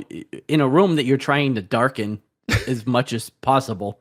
Right. Like, I mean, it's not like you're going to see it because it should be No, behind but- you with a big light coming out of it, so it doesn't You're right, matter. But still, yeah, it just I that to would me try to is keep it odd. black. And I'm like, who's putting this big? And these are big projectors. These new, like the Sony 4Ks, the JVCs, those are big. You're not mounting that in your living room, and your wife's going, "Well, if you can get it in white, I'll let you put it in." It's like these things are huge. All right. Let's see what else. Oh, here we go. Paul Vanderwall, thank you. And he says, on a funny note, I should not have told the story about throwing out my back. This was when he was on the show, and he was saying, we were talking about moving those big, CRT TVs back in the day. Right. And he's like, on a funny note, I should not have told the story about throwing out my back, lifting the TV when I was younger. I hurt my back, of course, trying to put the entertainment center top back on the other day. He goes, so right after telling the story, he hurts his back. He goes, he's like, I can't get my subs back in place until my back feels better, so I'm just playing around with all my new figures, trying to make my room look cooler. Poor Paul. I know, isn't it? It's like, and that's always the thing, like, oh, remember doing all that? And you're like, oh, no. Oh. And the worst I throw my back out just getting out of bed. Yeah, I know. So, the worst is like his room, he's putting it back together because he had a piece breakdown, so he had to get that fixed. So he's got to work to get his room back. So it's not functional, is what I should say. So it's not like you can be like, all right, I'll sit down and watch some stuff until my room until my back's better. Right. He can't even do that. But he loves his theater so much, he goes down there and just looks around. Right. But if you've seen his theater, it's beautiful, and he's got a ton of memorabilia all around the room. Right. So even just sitting there with the lights on, it's like entertaining. Like, well, I do that in here. Oh, I know. I do that in this room. I know. Like once a day, I just walk down the hallway, have Alexa turn the lights on. Oh, wait. Oh, no. They're already on. They're already on. No, but the cabinets all have lights. Oh, that would have been cool if they were I'll on. leave the lights in the room off, and I'll light up the cabinets, and I'll just stand there for anywhere from 1 to 3 minutes, and then I turn it off and turn around and walk out. So. Oh, I know. I do that in my theater too. I'll go down and just be like, and then I look for ideas, and usually I don't do it for too long because probably like you in that room, it just costs you money. Right. I could add something. I'm like, what do I need to buy next? Yeah. Exactly. Okay. Let's see. This is Daddio77 on YouTube says, I prefer the 16:9. I don't want to feel like I'm missing something. And this is part of that, the whole aspect ratio conversation that I had with Nelson on Tuesday with Top Gun and all the different, I mean, there's different solutions to it. I've gotten a lot of comments on that one too. Let's see. Next comment. PT. Yes. DTX sounds better, more realistic, natural, because it doesn't come from each speaker. It's just one big sound. I don't know if that's true. I don't either. I was going to ask you. That's not, no, I don't know. I don't know what that means. Let me read some more. I'll get to the DTSX. Let's say, yes, DTS sounds better. That's that one again. Jurassic Victor on DTSX versus Dolby Atmos. Jurassic World Dominion on Kaleidescape does have the extended version. Under the features, it lists 4K HDR as the movie and extended edition. All right, so I'm gonna come clean on this one. I knew that, but it's so convoluted. I didn't want to tell everybody, because I wouldn't even know how to guide somebody on how to get the extended edition. Because when I first on Kaleidescape, it was there, and I was like, because I noticed the same thing. But I actually contacted Brett Bjorkquist. I contacted some. It was you can't even Google it. Like, how do you find the extra thing? It's very difficult. It was funny because one of the reasons, like Carl had asked me when this was a while, and I'm not even busting on Carl here. I knew it then, but I was out to dinner and all of that. I didn't know how to tell people. It's very hard to tell people because even Brett's like, it's hard to describe, right? And you're like, and that's not what I do. I'm not a help desk. It's like, and it's like, I if I can help somebody quickly, I will. This one here, I was like, but there are options there, and maybe in the future, maybe I could have said like, it's there, but tough luck. I didn't want to. I don't want to say that, but it is there, and that's pretty cool. There's other movies that are like that too. So, but for the amount of people that have the Kaleidescape that are listening, I'm sure either they found out or they already know. It's just, and a lot of people, it's like, I think Carl went to his dealer, and he found, and they walked him through it. Yeah. I don't have a dealer, so I had to work on it myself, and I don't want to be like that to people, like, oh, go find your dealer. Let's see. This one here is funny. So Jonathan wrote, who's written in before? Hi, Drew. I was one. Oh, I don't know who Drew is. Yeah. Assuming it's you, but I guess, but I don't know. It's like, but it's funny. I didn't even say anything when I replied back to him. I waited for the show because now he can go back to his email and go, oh crap, I wrote Drew, because he probably typed DJ in an autocorrector or something. Probably. But anyways, I think Drew is actually, he's writing it. Nobody knows we have a producer, Drew. He's the actually director of content for Brightside Home Theater. So yeah, he stays behind the scenes. Yeah, so. Drew's been behind the scenes all this while. So anyways, he says, hi, Drew. I was one of the few that did not see Top Gun Maverick in theaters. So last night we purchased it on iTunes for $20 with Dolby Atmos and watched it in the C-Den cinema with my 524 setup. The movie was great. The picture was good. The sound sucked. There was some decent Atmos effects, but overall the sound was thin and the bass didn't kick. There was no bite to the soundtrack. I cranked it from my normal listening level of -10 to about -4. I was very disappointed. I know the 4K disc will have incredible sound when it comes out, so I will rewatch then. It's a perfect example of streaming versus disc audio. The disc is so superior, it's not even close. Streaming is convenient, but for the best home theater experience requires a disc or something like your Kaleidescape. Have a nice weekend, Jonathan. And thanks, Steve. If he's going to call me Drew, I can call him whatever, too. Right, just call him Steve. No, thanks, Jonathan. Yeah, you're right. And that's what's amazing about Top Gun Maverick is when people get this disc, you're going to hear how dynamic it is. And it is such a difference that on the streaming, I've watched some, I've done a lot of comparisons with streaming where you can really get away with it. And this one here, I loved his description of, the sound was thin.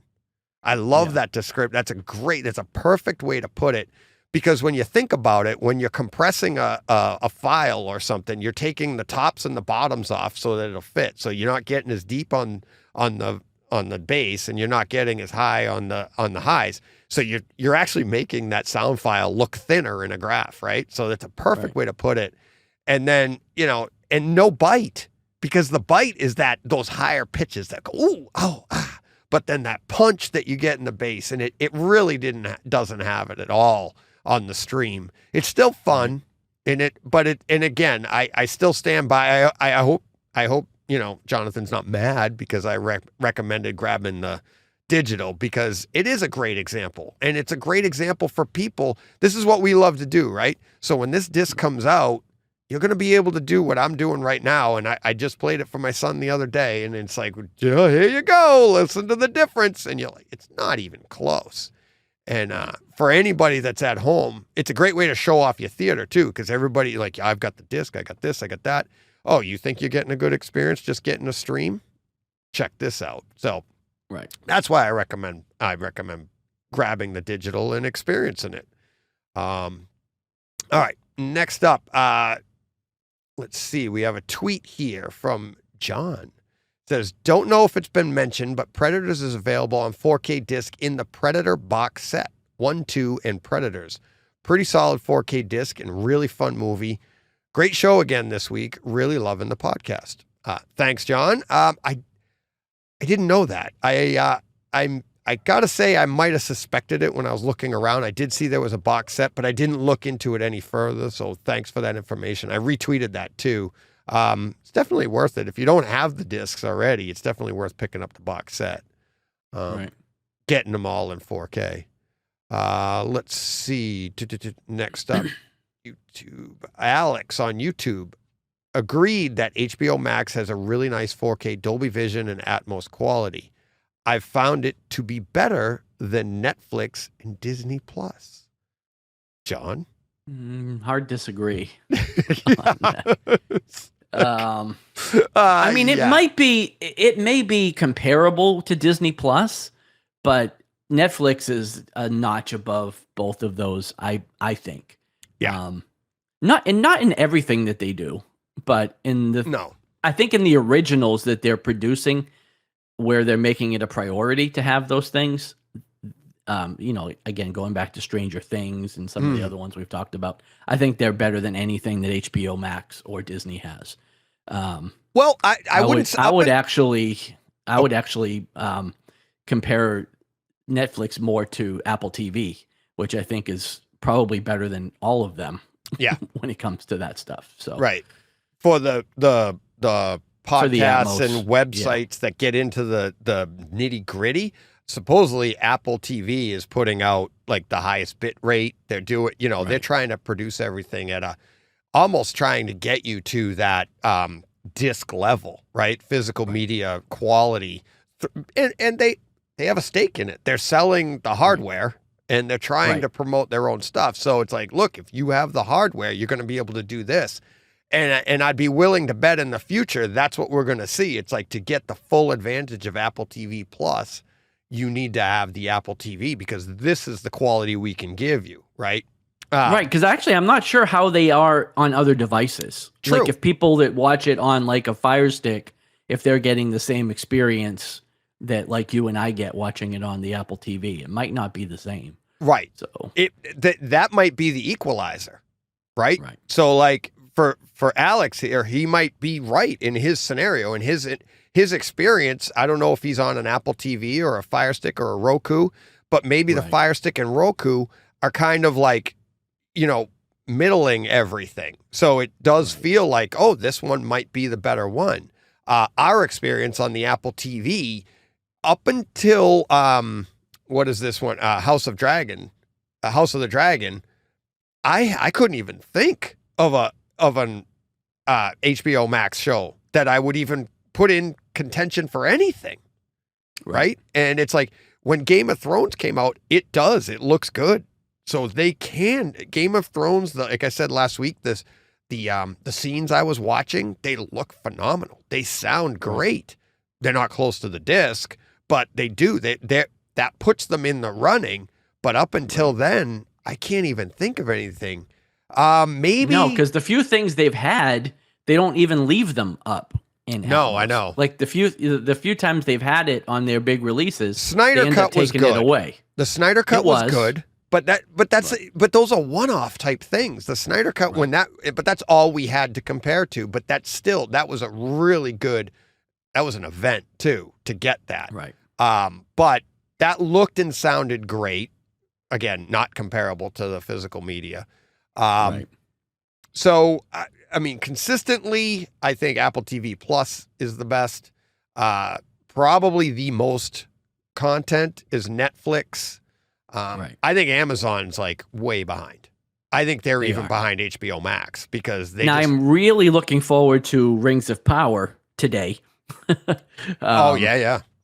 Which I've heard is a masterpiece, according to early reviews. Really? Now, that's probably the content more than like the home theater experience part of it, because most of these reviewers are probably not talking about that. But I've heard it's fantastic. And that's Amazon, I'm really right? looking forward to it. That's Amazon Prime, and it will have Atmos. Okay, yes. good. So I'm looking forward to that. And yeah, like you said, our experiences could be very device dependent. Like Yeah. the Roku may turn it up. Maybe HBO Max is the best on the Roku. You know, you just don't know. So, right. So now if I want to get even better HBO Max, I got to get a Roku. Right. Remember I did that with, remember the hell we went through trying to get Amazon in Atmos? How many devices Well, and I never had? did figure that out for Jack Ryan, which was supposed to be in Atmos, and I never could get it to work. I think the only thing I've ever had on Amazon was like season 2 of Jack Ryan and maybe Reacher. I think are the only things I've ever been able to get in Atmos. So I'm not even sure if I'll get Rings of Power. I just know that it's supposed to be there. I know. Well, I did get we'll I did get The Expanse in Atmos. Oh yeah, you're right. So I got well, and that. I guess The Boys was Atmos too, right? No, The Boys. No, you're right. This latest season was just 5.1. Yeah. Yeah, you're right. It wasn't. So, yeah, that's right. I did get it on The Expanse, the final couple seasons. But very few things even work on Amazon Prime, even if they're supposed to have it. So I don't know what's up with that, but yeah. G. Cornell, I could see this next to your candy stand with the Milk Duds, M&Ms, and Skittles.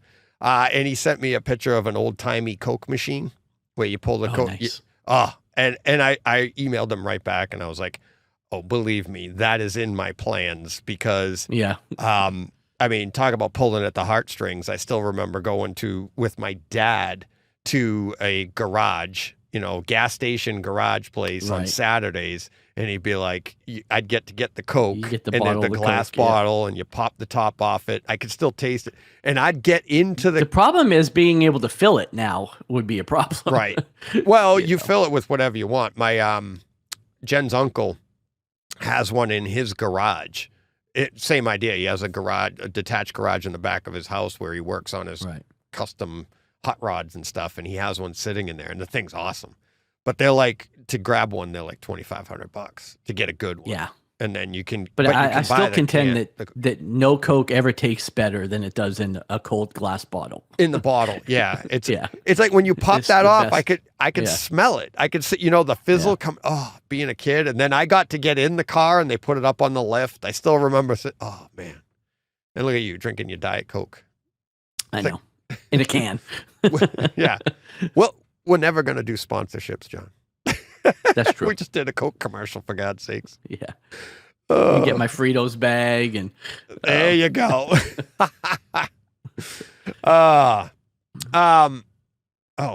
Open that up. Let me see if I can. All right. YouTube comment. This is a long one. Nick on YouTube. Love your show. I've been in a wheelchair for 40 years after a car accident when I was 17 years old. I was a 6'4" young guy getting drafted to play baseball when this all went down. I was considering cashing it all in, especially since it left me a quadriplegic. But my dad and I always have had a love for home theater, going way back to the advent of hi-fi stereo, VHS tapes, Laserdisc, DVDs, and now 4K HDR movies. After my injury, I worked for a living and also kept up with big screens like a Mitsubishi 60-inch square TV screen. Laserdiscs looked great at that time. Long story short is I'm in my 50s and I finally have my dream home theater system. I own a JVC NZ7 laser projector, a 16:9 Dragonfly 135-inch 1.1 gain screen. For audio, I'm rocking a Marantz SR7015 with my Klipsch Premier 724 Dolby Atmos sound system. My friend is currently in the process of adding an extra Meridian 5-channel amplifier, which he's going to hook up to my front 3 speakers and rear surrounds. The rest, side surrounds, and 4 Dolby Atmos ceiling speakers will be powered by the Marantz. Right now, I'm watching everything with the Marantz, but that amplifier will give me 200 watts. I can't tell you how much I love the JVC NZ7 and the picture it gives off with the HDR frame-by-frame adaptation. It really makes a difference. The biggest thing I can tell people is to set the HDR level on the JVC to +1. out of the box, it comes in the auto position. Setting it up to HDR +1 really makes the picture pop, and the contrast levels are excellent. I can't wait to watch Top Gun on the physical disc. The problem with being in a wheelchair and a quadriplegic is I can't move my hands, so it's a pain for me to put in a disc. I can push my chair around and drive with the help of mechanical hand controls. That's why I envy you so much with your awesome system. Kaleidescape is a beautiful thing, and I want it so bad, but the price tag is just too high. How much enjoyment I could get with a Kaleidescape, but who knows how much time I'll have left. It is the best way to watch a movie. Nick. Whoo! There's a story. Yeah, a lot there. Yeah. Yeah, a lot there. Yeah, it's sorry to hear a lot of that, Nick. Really sorry to hear a lot of that. But it's reading this, I was like, man, it's playground of life, sandbox of life, whatever we call it. But I mean, just between him and his dad, I think home theater helped him, right? And it's like it keeps you going, and it's like, I mean, that's tough. But I'm glad you're looking at the positive, and obviously, I mean, hey, it's bright side here, but looking at the positive and enjoying everything that you have in that theater, having the JVC, having that, that NZ7, that's awesome. And yeah, that's tough. But just when you think that, when I was growing up, that's what my parents always told me, like, somebody's always got it worse than you, Right. So, Nick, it's, sorry to hear a lot of that, but that's, it looks like you're keeping things positive and, enjoying home theater, and hopefully someday that Kaleidescape will find its way, just like with everybody else. You're like, oh, I wish, and someday where there's a will, there's a way, buddy. So I'm pushing for you. Hopefully we'll see what happens, but, oh man, tough stuff. Very. Yep. John, we're supposed to be having fun. We are. Nick's having fun. He's got an NZ7. Yeah. Daddy-O. Let's see. Daddy-O on YouTube. I'm going to have to compare since this is talking about DTSX versus Dolby Atmos. I'm going to have to compare since I have the top surrounds and center front height channels, which DTSX and Oro supports. Great point. Great point there for DTS, the difference between DTSX and Dolby Atmos. DTSX Pro, for people that have that on their receivers, I'm wondering what kind of mix you can get out of that, as opposed to where Dolby Atmos doesn't have that set up, where DTSX Pro will utilize different channels in a different way that Atmos doesn't. So there's a difference, an interesting difference that I didn't think of. So I'll be interested to see if that makes a difference. Right. I'm sure you didn't hear Nelson and I talking on Tuesday about that difference too. No, I didn't. And it bears repeating for anybody that didn't hear it. So Nelson actually thought he has the same, very similar setup to me, especially for sound. He has the Kaleidescape. He got the disc of Jurassic Park, and he said he found that the DTSX was more slightly, it's like very, very minor difference, but where he heard a difference, the DTSX was better in the music, okay, in the soundtrack and in the score and he's a big 2-channel guy, and that's one of the things we talked about on Tuesday. So he said it was ever so slightly, if you're not jumping back and forth, you're not going to notice the difference, but he felt like that was slightly more dynamic. And funny he says that too, because we did talk about this. That was the first thing I noticed by going to the Marantz. Remember the music in Star Wars? So, but he did hear it. He thought the DTSX was slightly better on that one. So again, it's all the experiences and what you have for a setup and what you're listening for. And that's I'm like, I like the action, right? He likes the music. He's a 2-channel guy. So I thought that was interesting too. Mr. Motown. This is on YouTube as well from last week's podcast. Oh, fellas, Hunter Killer is a must-see. Both picture and sound is incredible. We will be getting to that later. you will. Oh, wait, you going to take a break again? No, but I have nothing to contribute. So. John, you're already contributing this week. I know. You know, and every month now. Look at you go. That's right. Jurassic Solve World. everything with your wallet. Yeah, exactly. Yeah. Oh, man. All right. Jurassic World Dominion podcast.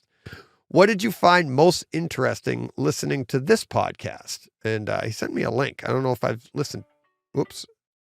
Oh, and he sent me a link to the Colin Trevorrow and the Sound of Jurassic World Dominion Sound and Image Labs by Dolby. So Dolby's podcast, they put out, and this was, I'm pretty sure this was G. Cornell. Yeah, G. Cornell sent me this. And I said at the time, I said, I haven't heard this, but what I do find interesting is the history of Jurassic Park, the history of DTSX, or DTS, sorry. The first movie to come out in DTS was Jurassic Park. That DTS, that's one of their claims to fame. But here is Dolby putting out their whole thing on how they mix Jurassic World Dominion. And now they have a podcast on it. So I found that to be really interesting. And it just, I don't want to say it muddies the waters, because it's like, where does what go and what sound codec gets what? But to me, that just lends more to these things. They really don't matter. It's the codec's the codec. What we're experiencing in our rooms, once we get the codec, it's like, is one possibly better than the other? I'll get to more of that in a little bit. But I thought that was there's a whole entire podcast by Dolby put out about how they mixed Jurassic World Dominion. You can find that on YouTube. Paul says, hi, DJ. Started yesterday's podcast, but haven't gotten through all of it yet. Interested in your DTS Dolby take. My experience over many years, I have found I vastly prefer, like 9 out of 10 times, DTS coding over Dolby. New lossless formats and older ones, I almost always feel DTS is fuller with more separation. In particular, with concert Blu-rays and DVDs, not even close. Did you see the RSL promotion going on? What a deal. No, I didn't see that. But Paul, for people that heard the Tuesday conversation that I had with Nelson, I answered this already there. Okay. But because we happened to be talking about it, so I brought it up. And this is what I said to Paul. Paul already got his reply. When was the last time, or how many times, have you been able to actually compare identical tracks in DTS and Dolby? Right. Lossless, right? I don't care if it's Atmos or DTSX or 5.1 or whatever. But I said to Paul, I go, up until last week, my answer was 0. Because movies come out in one or the other. So if our preferences are based off of incomplete information, what we're doing is we're preferring, like, we're saying, wow, the Bourne series in DTSX sounds fantastic, which is so much better than name a movie in Atmos, like Top Gun. Right. Yeah, right. And you're like, but it's not apples to apples. It's not apples to apples. And it's to actually, this is the first time, and Nelson and I have said this too. I'm like, I can't think of another time where we got the exact same track in 2 different equal codecs. Like we've had DTS 5.1 versus Atmos or vice versa, right? But that's not equal. Even though they're both lossless, one would be considered different or an upgrade from the other. This is the first time we've had this. And Paul said that in his reply. He's like, good point. But I think that's where this is all like, it's really tough to judge. And what I've said many times in the podcast is like, DTS 9 times out of 10, they sound fantastic because they're that little brother. And it's more about the sound designer, to me, doing what they can with that mix as opposed to the codec itself. because Atmos is capable of the same thing. And as DTSX, and I mean, and like I've said to people, I'd put Tenet or Dunkirk or the Batman series up against all of these codecs, and that's 5.1. Still lossless, but all right. Let's see, what else do we have? That was Paul. We have another one. This is Brockstar at Brightside HT. So disappointed. Sorry. Oh, he's Samaritan. Amazon Prime with Stallone. Oh, I haven't seen that yet. I haven't either. It's on my list, though. I am great at shutting brain off for a fun movie, but just too much bad acting, writing, and sloppy storytelling. Oh. So much potential ruined. Home theater experience unknown, as I did not watch it in mine. Okay, couple of things. To balance that out, I respect your opinion, Brock, but I have heard good things as well. Nobody wrote. I have too, actually. Yeah, nobody wrote in, but the stuff I'm seeing online is I have seen a lot of good things. So the other thing is, Brock, is what I would say is maybe try it in your theater, because sometimes that can enhance it. Like what happened with me in Jurassic World Dominion. Right. Sometimes once you get it into your theater and you get to experience the picture, the sights, the sounds, the scenes, the depth of some of the bass, that can actually manipulate your emotions a little bit. So, but if you didn't like that acting, it's probably going to take you right out of it anyways. I started it because I thought it was a show. And then, really? And I was like, oh, how much? I was on my way to work. I was like, oh, I'll do the first episode. And I was like, oh no, I don't have that much time. Okay. So I didn't realize it was a movie. I thought I heard somewhere it was Stallone doing a series. He's got a series coming out, which I confused with this also. Okay. But then I realized that it was a movie. But yeah, he's got something else coming out where he's like a mob boss or ex-mob boss or something. Right. That's going to be a series. So, yeah, they're just not the same thing. But we'll see. Yep. I'm still going to watch it, but I don't know. I've heard. I'm going to watch. I love Stallone, but yeah. And hey, if it's everything that Brock said, then I'll agree with him. But we'll see. Hey, the only movie I've ever returned, Judge Dredd. That's a Stallone movie. I hate it. I returned the Laserdisc. Victor, another to compare would be Jumanji, the next level 4K disc, DTSX, and on Kaleidescape, it's Atmos. Great information. You have a second. Yeah. Yes. And I meant to check that out before we came on, because I actually have Jumanji. And I have all the Jumanjis on the Kaleidescape. So I have the disc too. So I'm definitely looking to check that out. I meant to do it before we got on, but didn't get a chance. Jason, DTS versus Dolby containers. DJ, just finished a podcast on Drive to Work this morning. Got me thinking about DTS versus Dolby Digital. And when you had to buy a DVD player with a DTS decoder, seek it out and spend more. And when you had the choice to buy the Dolby Digital or the DTS DVD, I specifically remember, ironically, Jurassic Park and X-Files, Fight the Future, the aftermarket price on DTS version of discs being much higher, probably the same on Laserdisc, but I never did those. You also got me thinking that maybe you're right that I like it. We'll just end it right there. No. Yeah, maybe you're right. Maybe you're right. Full stop. Full stop. Maybe. Maybe you're right that there is one object-based mix and just put it in a different container on Jurassic World Dominion. The history of mixes and containers could make for an interesting rabbit hole. Have a great week, Jason. Yeah, the history, I like the history that he was going through. Like, you had to get a DVD player with the right decoders. You had to remember all of that. And it's like, when Laserdisc came out, I want to say that there were different versions of the Laserdisc at the time. You could get a DTSX, because back then not everything was digital. You had an analog audio on your Laserdiscs. There was all different stuff.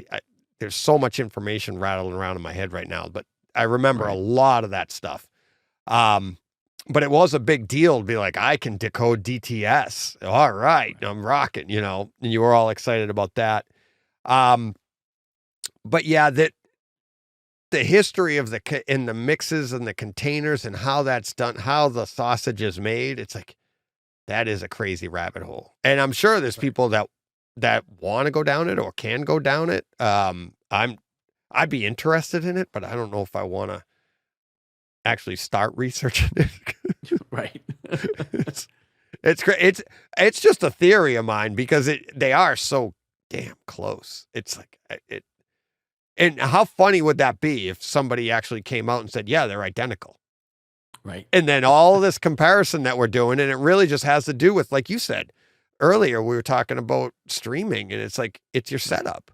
Maybe your setup is pulling something else out of the, and it's like, how funny would it be if all of a sudden, oh no, they're the same. We just put the DTS on this one for marketing, and we put the Atmos on that one for Atmos marketing. on that one. And you're like, no, but I hear a difference. Yeah, good. It's the same. Right. No, I'm not stating that. I'm saying how funny would that be? It's the placebo effect. Exactly. And it wouldn't be the first time that's happened in life. I mean, we all had that friend in school that was like getting their, butt kicked off on O'Doul's, over in the corner stumbling around. You're like, buddy, that's non-alcoholic. Right. It's like, oh, no, I just hit my head. Okay. Hi, DJ. Just finished today's podcast, although not super high quality. Wait a minute. Oh, he's not talking about the podcast, John. Yeah. It's like, way to start the nice segue. Review. Yeah. So I was just listening to your podcast, although not super high quality. All right. Yeah. As opposed to what? Last week's? The week before? No, he's saying the commas make all the difference. Yeah. Exactly. Although not super high quality, I remember Elite Screen used to have a dual aspect ratio motorized screen. It had both 16:9 and 240 aspect ratio screens built into it, if I remember correctly. It was called VMAX screen or something. Gurinder. Yeah, this one just came in off of the conversation I had with Nelson. And yeah, there are a lot of options for how to solve the problem of aspect ratios and which screens do you want. And what I thought was what I'm leaning towards right now is obviously you didn't hear me talking to Nelson, but I really like the idea of going with a 16:9. I'm sorry, a 240:1 as wide as I can get on my wall, whatever wall it is, right? Right. And then having a drop down 16:9 of the same width, just drop down right in front of that.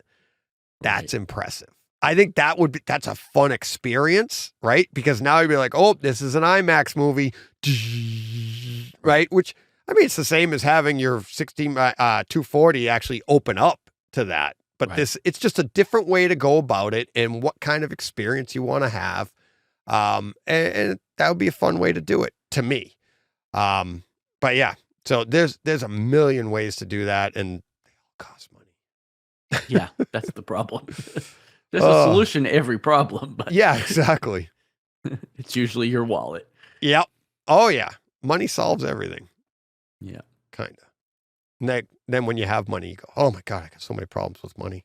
All right, get rid of it. Yeah. You give some here. I'll be happy to take some of those problems away from you. Yeah, exactly. Exactly. So G Cornell, wrapping up the listener comments here. He says, you commented to Nelson that it's not possible. No Compromise HT was the title of this email. He says, you commented to Nelson that it's not possible because we can't duplicate the big crowd of a commercial cinema in your home.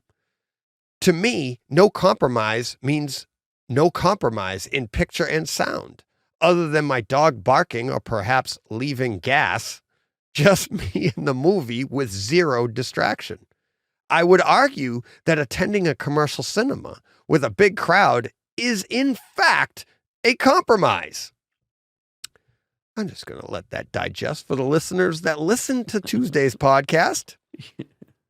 Thank you for wrapping up exactly what I said, G. Cornell.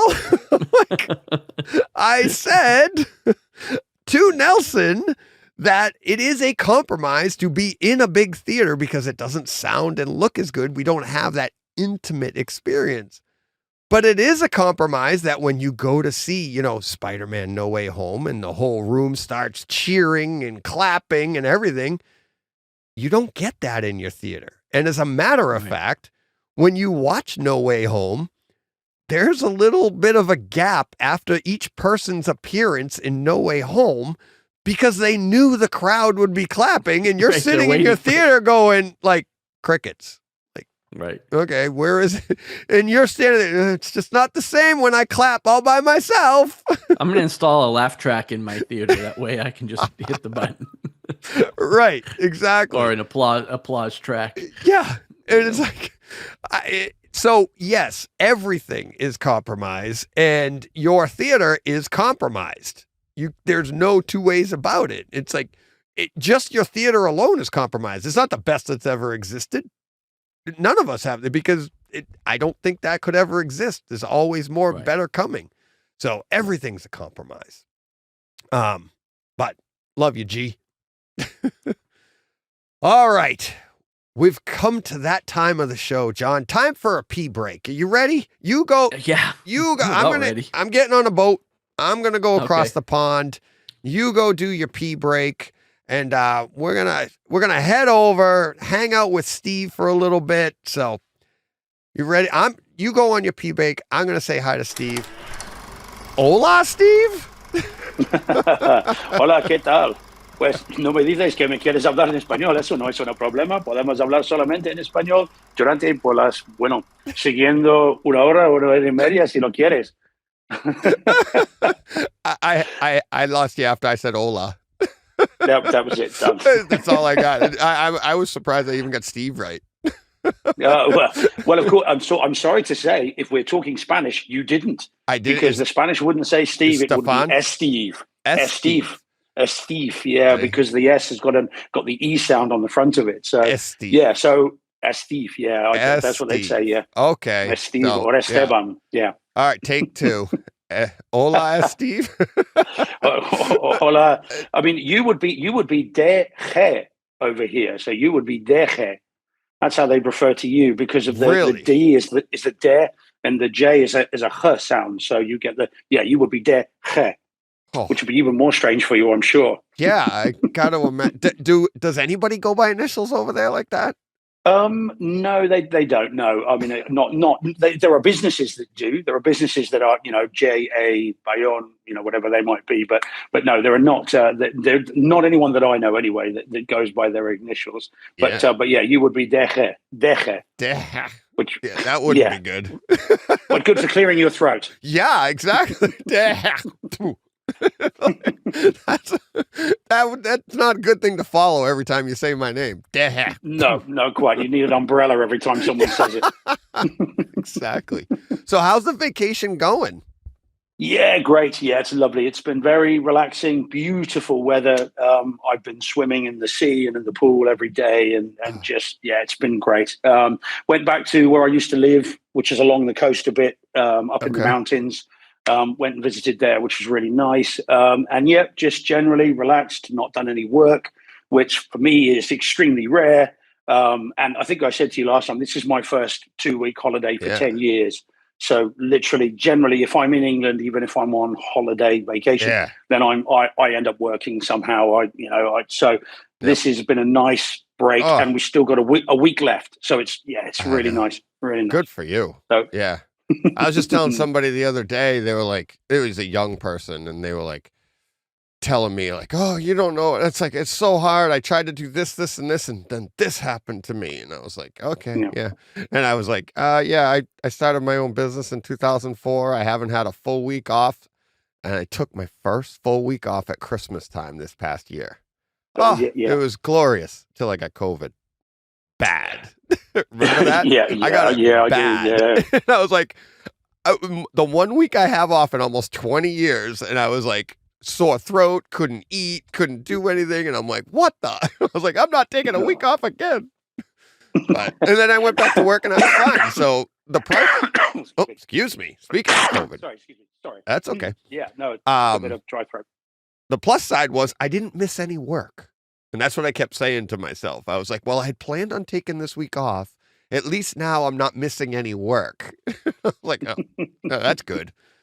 But yeah, yeah. I mean, it's important to take time off. That's what I'm always being told. And yeah, this is the first break, and just yeah. So it's been lovely and really nice. And as I said, I'm very glad I'm only halfway through it.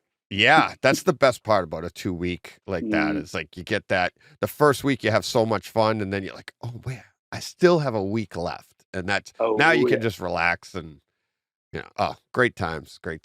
Yeah, so good stuff. You said there's some news over there this week. We've got home theater news. We've got movies. Let's go.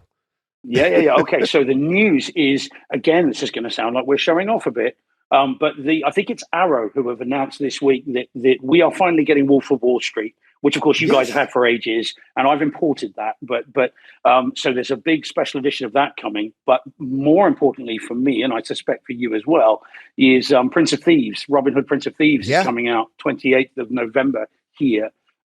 Theatrical and director's cuts. DTS HD audio, I believe, but remastered from the original camera negative, huge special edition. So we get that November 28th, and there's no US release date, as I understand it. So lots of talk on Twitter this week about people importing it and getting it from England. Of course, 4K multi-region, isn't it? So so that's quite a big release. I'm surprised we got that first. Or we're going to get that first. Yeah. What do you think of the film? Are you much of a fan of the film, or when was I know I've seen 91, 1991. Kevin Costner, Prince of Thieves. Yeah, that's the Robin Hood, right? Prince of Thieves. Yeah, that's the idea. Yeah, Robin Hood, Prince of Thieves. I loved it. I barely remember it, which is a lot of fun. I know I liked it. I liked Waterworld. All right. I like Waterworld. I had fun with that, and it's like I'd love to get that in my theater. I haven't seen that in my theater, but yeah, like Prince of Thieves, Kevin Costner, all of those. I honestly know I loved it. I'm pretty sure if I look over there, I'm pretty sure I owned it on Laserdisc too. But I haven't seen it in forever, and I barely remember it. But it's one of those things that it'll be great to get it and then put it in, and it's like. When that happens, you kind of get to relive it over, right? Because you're things will start to come back, and you'll be like, oh, wow. Like, oh, yeah, I do remember this movie, but now you're getting it in 4K and everything. So, it's Kevin Costner, Morgan Freeman, Christian Slater, little appearance from Sean Connery at the end as the King Richard III, or the Lionheart, I think it is. What a great lineup. And of course, Alan Rickman as the Sheriff of Nottingham. That's one of his next to Die Hard. It's as Hans Gruber. This is his defining role as the sheriff. The classic court and Cancel Christmas. All those sorts of lines. He's really good. So that's a huge release. I am amazed we're getting it first. I really am. I would have put money on the US getting that first, but so I'm looking forward to that. I've loved that film. I've seen that film many times, more times than it's probably decent. But I've got the Blu-ray, but the Blu-ray is getting on a bit now. So I'm really looking forward to getting hold of that. I just looked on Kaleidescape. They have the extended edition, but it's only in HD quality. HD with the Dolby True HD 5.1. That's all it has for audio. So this is going to be, and would you say Arrow's putting that out? Yeah, it's an Arrow special edition. I'm 99% sure it's Arrow, but it's it's a big special edition with all the usual, tat, I always call it, the poster cards, all that nonsense. But the film is the original camera negative remaster, and both the theatrical and the director's cut. The director's cut's another one of those essential ones, like The Abyss, like Kingdom of Heaven, Gladiator, Aliens. Those ones that really you should only be seeing it if it's in the director's cut. Although I would say that about T2 as well, but I don't know whether you would say that. I've never heard you talk about the special edition of T2. Do you prefer that, or do you have time? I'm on holiday. You take all the time. I'm like, oh my God, Steve, buddy. So this story goes back to the release of the movie in the theaters, and I saw it probably opening weekend with my wife, who was my girlfriend at the time, and I was angry at the release, the theatrical release, because I had read the book. And and in the book was all of those little extras that are in the extended version, the director's cut, which kind of, and it even goes into more in depth in the book, but that scene where they go into his head and they change the chip, right? Well, in the theatrical version, we all know she just goes in and just flips this. What was it? You just flip the switch, and that was the end of it, right? And they I can't remember. It was a little bit different, but in the book, they went way more in depth. There was a huge argument, which we get in the extended version. The switch turned him into a. Oh, that's what it was. I'm sorry. In the theatrical release, they didn't go into his head. They just bypassed it all and said he's a learning computer. Remember? Yeah. And the chip that they take out. Correct. And then in the extended, they have to go into his head, flip his switch so that he can actually learn. Well, as you see in the extended edition, there's an argument. John Connor puts his hand over the chip because she wants to destroy it, and she wants to kill the thing. But all of that was in the book, and then all of that played into the rest of the movie. There were a lot of other things that in the theatrical version. So the part where he grabs the keys from right after they blew up Cyberdyne, and he goes into the bomb squad truck, and he looks like he's about to crush the thing, and he grabs the keys. That was a learning experience that John had taught him that he can now do because they from the flipped station wagon. switch. Yep.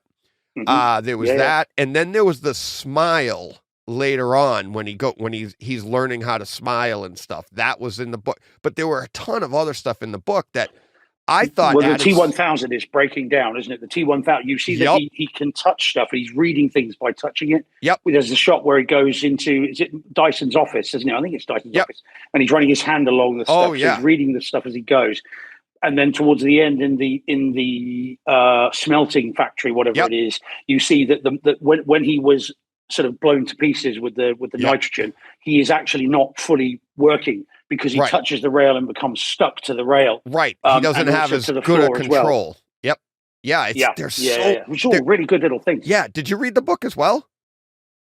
No, I haven't. I haven't read the novelization, which at that time I was, so I don't know why I didn't read it. So it was that, and even at the beginning when he first gets into the police car and he starts going over, because anytime he just runs his hand over something like the computer in the police car and stuff, so he can access all that information. He can do all that stuff. Another little thing, the truck driver at the beginning. So Arnold shows up in the back, and he takes out the back of a truck with his little ball there that he comes through time in. Yeah. So that truck, then the truck driver, remember the chase scene, and the T-1000 runs up alongside the cement truck or whatever it is, the dump truck, and takes the driver and throws him out. Okay. That guy hits his head on the ground, and they go on and they go into the aqueducts or whatever. So that driver. Then later on, the driver in the that they grab in the big truck that ends up blowing up going into the smelting factory, that driver, in the book, it's all the same driver. And he kept getting, what ended up happening was he kept getting demoted or getting the more hazardous job. Like they were like, what the hell did you do to your truck? So he got in trouble for that because of the beginning with the ball destroying the end of it, right?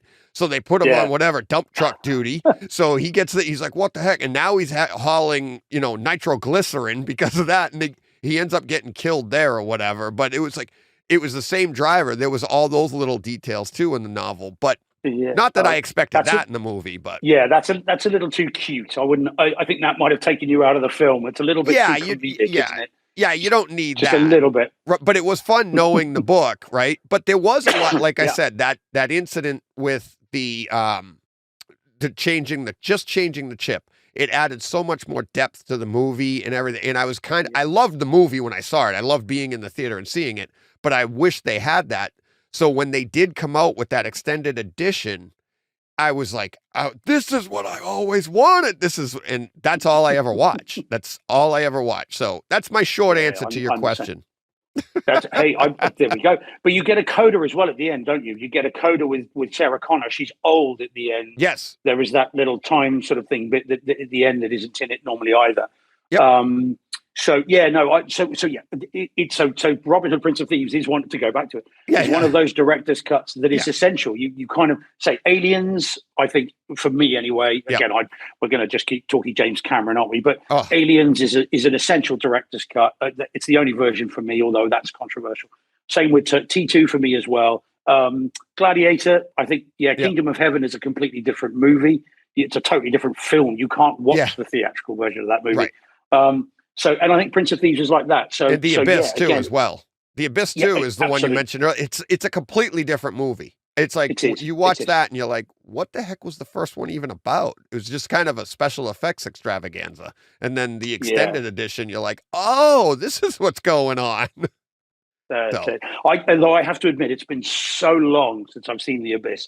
I've long since got rid of my DVDs. I got rid of them after Blu-ray really took off. Yeah. So I haven't seen. So of course, the only DVDs are the non-anamorphic. It must be unwatchable now. Oh, it must be on any sort of size screen. It's anything decent. It must be horrendously bad. So I know that the director's cut of that's really good, and I know I've seen it more than once, but I can't remember the changes. I think there's I can't be sure what the changes are. I can't remember. But it's essential. Absolutely, you wouldn't want to watch it any other way. Right. So that's a bit of news and something that that's big. Is quite it is. I mean, it's a big movie. Surprising that, as I say, it would come out in the UK first. But there we go. But I won't need Wolf of Wall Street because I've already got that, and that's quite a decent disc as well, actually, from what I remember. Absolutely. Not too bad. Yeah, it was. And but that Prince of Thieves though, I'm gonna have to get that. And when did you say it drops? November 28th? Is that one? It's 28th. Yeah, November 28th here. So that'll be a Monday. I mean, it says 3rd of December from Amazon, but they always put that now that it'll still come on the Monday. They do that to cover themselves. Right. So looking forward to that. It's it's going to be interesting. So fingers crossed. So that's the news. Releases wise this week. Well, by the time this goes out on Friday, doesn't it? So it'll be coming into the next week. So this week I should have Buzz Lightyear arriving, or Lightyear, of course, not Buzz Lightyear. What am I talking about? Lightyear. There should be the 1997 film Drive, which is a martial arts film. Mark Dacascos. I've never seen that. As you like. Yeah. It's great for its time. I don't know what it's going to be like in 4K. It might be awful. I don't know. But I remember loving it back then. Oh, okay. So I don't know how it stood up. Yeah. We've got Peacemaker coming out. The series, of course, that's Monday week in the UK. So that's the day after I get back, which, of course, is an excellent series. And I know, you've talked about it on the podcast. Yeah. And looking forward to watching that again. And then an unusual film called The Outfit, which is a Mark Rylance. It looks a little bit of a Tarantino-esque sort of kind of murder mystery, sort of whodunit sort of thing.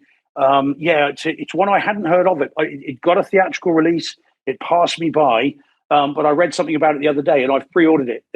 Mark Rylance and various others, and it's in 4K. So, really, really, I've not seen it. It's a blind buy, so we will see what that's like. Hopefully, good. Yeah, cool. Sounds good. Yeah, that sounds really good. Yeah, so plenty coming. Yeah. But you guys must be getting Lightyear soon. You must be getting that. You must be getting that Tuesday. Do we even week have as well. it? We might already have it. I know I really? have. Maybe not. It's out obviously on Disney Plus. 4K. Let me see. Yeah. September 13th. We get it. Oh, okay. September 13th. So we get it a week earlier. But I was going to say I already have it on Kaleidescape. I haven't even seen it yet, but I bought it on Kaleidescape because I'm kind of. I mean, Chris Evans plays Buzz in this one. He does, and I've heard good things about it. So when I kind of like the series, Toy Story and all that. But yeah, I've seen about 30 minutes of the IMAX enhanced one. Yeah, it's fun. And it's us, so we're going to buy it. Yeah, exactly. It's Pixar. You're not going to not buy it in 4K, surely. Right. Yeah, absolutely. So those are the releases this week. By the time we then next come out after this one, those will be out. If that makes sense. Yep. Looking forward to that. Have you pre-ordered Peacemaker? Peacemaker? No, I don't think. The TV show. Yeah, I know. I don't think we even get it over here.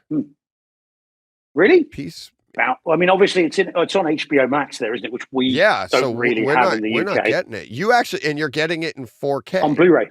No, it's just Blu-ray. Yeah. All right, let me see. Yeah. Peacemaker. No, we get the only Peacemaker we get is The Peacemaker with George Clooney. Oh, that's the George Clooney. 1997. Great film, actually. Yeah. Really like that. Yeah, it was pretty good. George Clooney and Nicole Kidman, right? Yeah. Yeah. I don't think that's out in 4K yet. That would be one that would be quite good in 4K. Not that I know of. No, I think it would have showed up when I looked for it in 4K. So I'm surprised that's not coming out there. Then that is a really surprising. It's a massive series. It was really popular. Well, we have HBO Max, getting so a US release as well. Yeah, they probably don't want us to have it because of HBO Max. But they've got the Batman on there. All the DC movies are on there. Why not release? Yeah, movies, series though. Yeah. I don't know if they've done any of the other series, to be honest with you. Let me see if they have. Like Titans. I love Flash, that show. Actually, no, they have. Those are out on Blu-ray. So third season, second season, first season, those are all out on Blu-ray. Or are those CW shows? So is that not on HBO? I mean, I'm not an expert on it, those were actually on the first 2 seasons. Were on DC Universe. The app that DC Universe had, John and I had that. We loved it. And actually on DC Universe, they were in Atmos too. They were 4K with Atmos. When they went to HBO, they're not. So it's like, we saw seasons 1 and 2, 4K, Atmos, all that. Now they go to HBO Max and everything gets downgraded. It's weird, isn't it? Isn't it? It's really strange. Yeah. It's odd. It is odd. It's funny too because everybody was like, "Oh, I can't wait for Titans to come. I can't wait for HBO Max." This is what the rhetoric that we would hear when we were doing the other show. People couldn't wait for Titans to see Titans on HBO Max. Okay, HBO Max costs $15 a month. They could have seen Titans. I think it was like $6.99 for DC Universe. So you could have had DC Universe for and you could have watched Titans. You could have watched Doom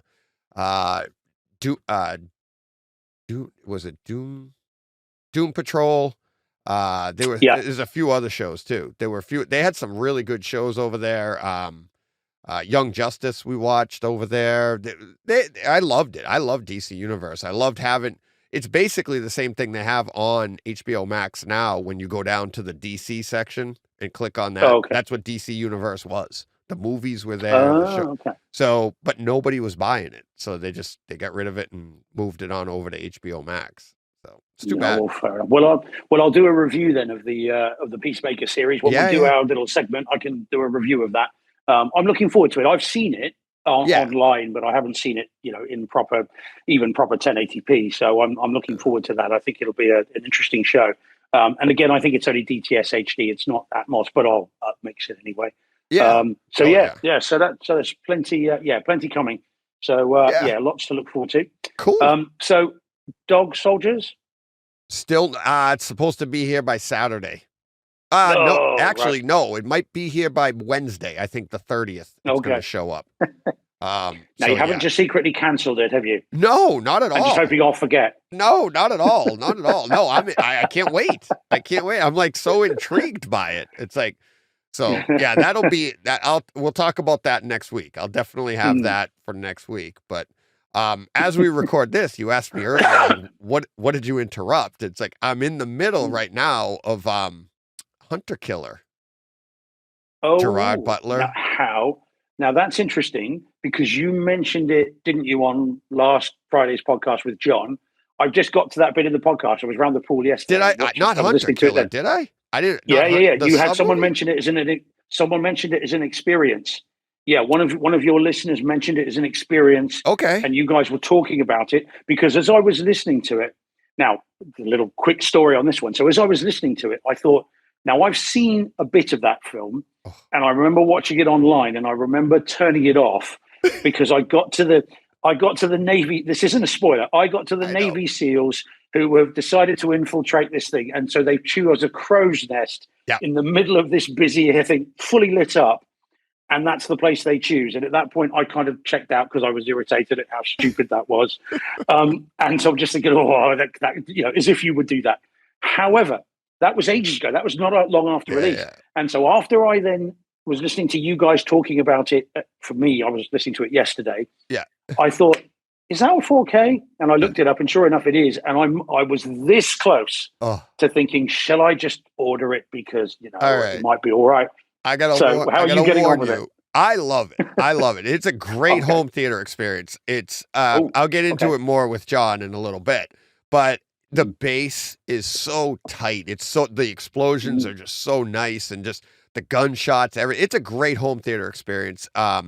There's some nice use of overheads I'll talk about in a little bit. But I love Gerard Butler, and Gary Oldman's, he has like kind of a brief role in here. But and there's another character in here that I'll talk about with John in a little bit that's kind of funny. It's a little bit of a deep cut. But there's one part that I noted that I'm like, I don't think you're going to like it, Steve. Because when they and I even put it like when I wrote that, like as I'm watching it, I'll like write my notes so that when John and I talk on Tuesday, I'll know what I mean, right? And I'm like, 4K is good, maybe too good. The on the ocean scenes are kind of like midway, like you could the green screen. The green screen effect, like there's a scene with Gerard Butler. He's like, it's very much like being on the deck in Midway. Like he's at the like they're about to go under. It's in the opening scene, and they go, and it's like the 4K, the HDR is so good, especially inside the sub with the dark uniforms, the bright lights, everything. It looks really nice, right? But yeah, they go up and he's like, they're about to go under the water. They're setting sail or whatever. And he's standing in the sun setting in the background. And there's just the way you're like, ooh, I'm like, that's kind of like, I just got like the feel of Midway, the backdrop of Midway with that green screen they did. And I'm like, Steve's not going to like this. But there isn't a lot of it. Most of it is underwater. They did later on in the movie, I've got like 15 minutes left of it, but later on in the movie, they go up above, like they show a destroyer set sail, and it's the same thing. It's like, I think the destroyer's CGI'd, but leave your brain at the door and don't worry about the crow's nest. It's like, it was enough for me to, I checked the IMDb rating, and this is how I know it was you guys talking about it, because literally, as I said, I looked it up again, and it was 43. I think it's got. Yeah. So yeah, do you know what? I might just pre-order it again, or just order it again. It's only about £10. It's not a lot of money, so it's about $12-13, and that's the 4K disc. Yeah. So I might do that. Well, but Gerard Butler, this last couple of years is having something of a renaissance. He's really good in Den of Thieves. Which is, if you haven't seen that, that's well worth a watch. Okay. But also the one I told you about a little while back, which is well worth importing in 4K, because it's not out in England. It's not out in America in 4K either. That's Cop Shop, which is a really nice kind of Tarantino. Oh, did you get it? Yeah, I have it on Kaleidescape in 4K. Oh, great. Oh, there we go. Have you watched it yet? No, but I've had multiple listeners tell me I need to check it out. Yeah, it's really good.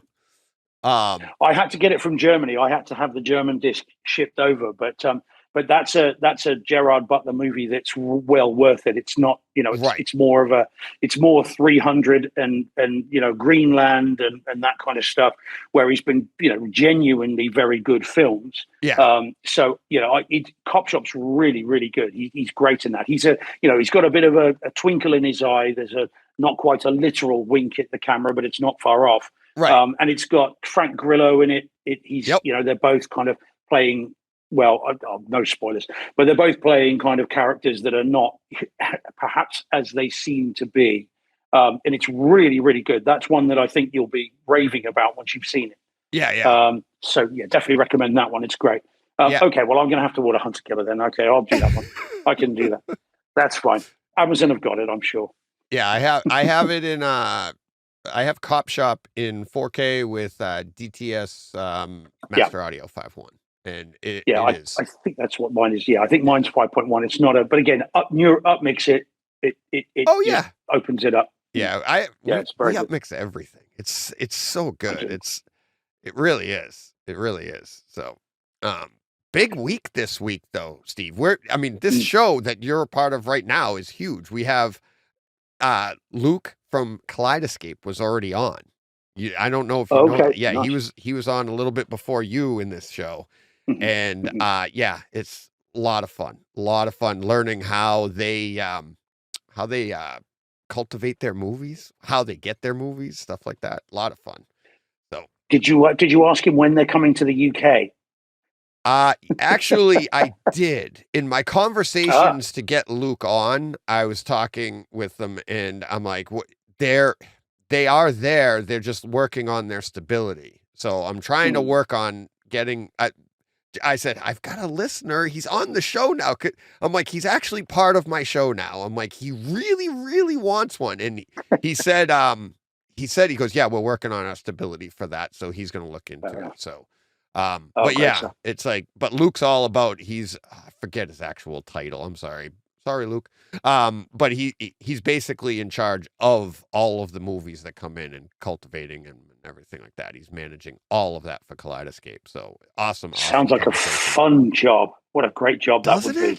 It's and is it what? Yeah, when this podcast comes out, you'll have to hear his history and stuff. Really cool how he got started, and it's always so interesting that because I'm always amazed, and we're all always a little jealous because you're like, that kind of sounds like me, but you just are smarter and got a great job, and you get paid to do this. Isn't that amazing? It's like I'm just, they're like rock stars to us. Right? Yeah, well, quite. Although, tell me, do you think that this? Tell me what you think of this. If you did get paid to do it, does it become less fun? Is the fun in the fact that you can choose this? Yeah, it is. Do you see what I see? Yeah, because I wonder about that. Because I often wonder. You could tell me about Jim, your calibrator. Yeah. Because I obviously my version of Jim is Vince Tio. Yeah. And I remember asking him, when you spent all day calibrating films and you've done all this and reviewing TVs and everything else, do you go home and watch movies? And he was saying he doesn't get a lot of time for that. Yeah. And so I'm thinking that if Luke spends all day on the phone to their PR departments and the contract departments and the licensing divisions and all, because you can only imagine the amount of paperwork involved. Then I hopefully we're not tilting out of turn, but you can imagine that I'm sure that every studio has got a different way of doing it. I'll bet you there's not one straight universal, forgive the expression, there won't be any standard industry licensing agreements, will there? Right. Each one will be different. Warner's will have one, Universal will have one, Fox will have, Disney will have one. Right. And so if you were doing that all day, would you not get to the end of the day and think, the last thing I want to watch is a film? Right. And then that ruins the thing. I don't know. I wonder. No, yeah. No, you're right. You're right. And it's like, I think of guys like, Ralph and Michael over at, Ralph, and they do those reviews. And I think they kind of, and Michael over at AV Nirvana, it's like they kind of fell into this, not fell into it, but we do these things. And even doing this podcast, if this ever developed into something that I got paid for, it would be it's still on my terms. And that's why, you know what I mean? Like if somebody came to me and said, do you want to do this for a job? And I don't know. You're right. I don't know if I would take it because I like my life that I have now. I love that I do these things on my terms. I don't know. Maybe it's just a different level of passion, I guess, because they love it so much. They don't mind doing it as that job. But you're right. It's like we do it for fun, and it's like nobody's telling us what we have to do. We just do it because we love it. Yeah. Yeah, it's interesting. It is. It really is. And it's like, and I think of Mike and Ralph all the time, and Jeff over at HD Report, and you're like, I know they got to review stuff, and it's like you see some of their stuff that they review, and I'm like, ooh, I'm sorry you had to watch that. And I've said that to both of them, like, isn't that tough? And they're both like, yeah, sometimes, but you got to do it, and that's how you get that eye and that ear is by hearing, and like we did for years, hearing good stuff, bad stuff. Well, they see good stuff and bad stuff and have to review the movies too. So it's a part of it. I think I prefer this side of it. I know. Just to be the enthusiast, and I mean, everything about me is about enthusiasm. So that's me, enthusiast. Let's go with that. You and me both. And unfortunately, my enthusiasm sometimes can push me into, being unenthusiastic about certain things. Midway. Yeah. But generally, I think there is, the enthusiasm is what drives it, and then that interest is then feeds back into the enthusiasm. I think at the point someone says to you, right, you've got to do that. You suddenly, that enthusiasm takes a little bit of a hit, and over time that becomes more of an issue. Being able to choose the freedom, isn't it, to be able to say, today, like you just said, today, Hunter Killer, I'm going to choose that. I want to watch that. I'm going to experience that. That's what I'm going to do. But if someone said to you yesterday, tomorrow you are going to watch Hunter Killer and you are going to review it, that if it were me anyway, that's where I'd suddenly be. I'd push against that. That's how contrarian I am. But I might then push against that and struggle a bit with that. Yeah. But no, I agree with you 100%. I learned that doing this podcast. It's like doing this podcast, and that's why bringing John on and then bringing you on, it actually, it lowered everything for me. Like when you first start out, there's a level of stress of like, are people going to like this? How am I going to do it? You don't know how to do it. And then you start to feel, and now I feel an obligation, right? And it's like, okay, I got to get a podcast out by Friday, but we all have different, sometimes you just don't feel like sitting down to watch something. Yeah. But the deadline's coming. A show has to be out on Friday. Well, now it's like if I get sick or something, or I don't feel, I can just sit down with you guys and go, hey, I didn't have a great week. How was your week? And then that's the show, right? But it's still home theater. It's still enthusiastic. I will get back to breaking down movies the way I did. But what's nice is I feel that obligation. I feel like I have to do that, but it was getting harder and harder to do it, to your point. And it was like, how do I do this? And it was so stressful that you're like, but now with you guys, we're putting out, I really like these shows. The feedback is great. And when I say I really like these shows, I can't wait to sit down with you every week. I can't wait to sit down with John every week. And all the three of us bringing that enthusiasm and talking scenes and doing, so the show is still what I want, being about the enthusiasm, but now I don't have the stress. I literally don't have it. I'm like, I know if I don't watch a single thing, well, that would be the conversation and we would have a show, but at least something would go out and we'd have a great time doing it. Just like we're doing right now, just shooting the caca. So. You have been reading Spanish this week. Yeah. Sorry, the air conditioning is drying out my throat. I'm really sorry. There you go. No but problem. Quite. And of course, enthusiasm breeds enthusiasm, doesn't it? Yeah. So if you've got three people or however many you've got in a show, and even if one of you's not feeling it, and the other three are, then that brings the enthusiasm back up, doesn't it? You feed off of the enthusiasm of others. And if ever there is a hobby that can get people excited, at least people like us, right? It's this, isn't it? Our eyes don't glaze over when we talk DTS HD and Dolby Atmos. Our eyes light up. Oh yeah. And I get that. And although I'm always enthusiastic about everything, it's kind of what gets me through the day, I think is, but as I say, that passion can go the wrong way sometimes, but I'm never not interested. I'm never not keen to talk about it, never not in the mood, So this is what's so good about it. And still, if I may say, because I've said it to you on Twitter as well, that I still pinch myself to know that I can be part of this. I still can't quite believe it. So it's very cool. I honestly, I do the same thing. I know, I know it's my podcast, but I'm like, I still feel the same way because I am nothing without the following. And it's people like you and others that have all just been like, it's matching that enthusiasm, right? And we say it all the time on the podcast. I feel like I can't say it enough, but at the same time, it's like, a show isn't a show if nobody's watching. Then it's just me or you and I just sitting here chatting, which is still great, but it's like, it is. It's like I pinch myself. I get my texts and emails and I reply to people and they're like, wow, I can't believe you got back so fast. I'm like, no, we love this crap. It's like, and I always apologize if I missed out if I didn't reply to you, get back to me. Cause it's not because I didn't want to. But yeah, it is. It's so much fun. And the community is it's fantastic. It's too bad we're all so far apart. That's the thing. It's like, I mean, for the most part, there's like, you know, a handful of people in each area, but look at this. I'm talking to you. You're on vacation. You're on holiday in Spain. You're like, and you're still like, I texted you this morning. I go, what do you got today? I'm open. Give me an hour or so and then we'll sit down. I'm like, okay. And that's the way we are. And it's, you know, that's great. It is great. It's weird as well. It's weird in a good way. You know, it's strange. You know, here I am. I'm 1,300. What to wear 13,000? Right. 1,350 miles away from home. And yet, you know, in a villa on the coast of Spain, where, you know, 10 years ago, we couldn't have done this. There would not have been the infrastructure here to do it. No. And yet here we are chatting away.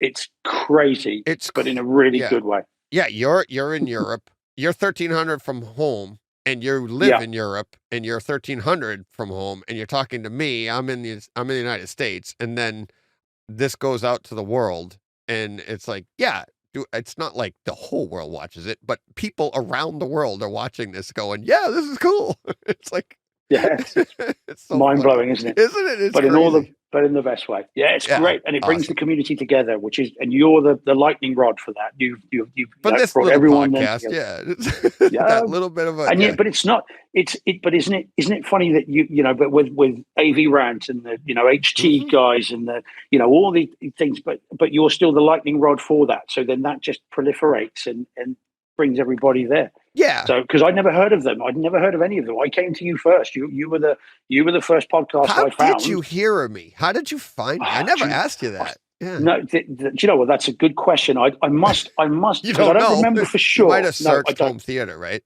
That I think I must have done, because I said to you before, I listened to Scott Williamson years ago, long time ago.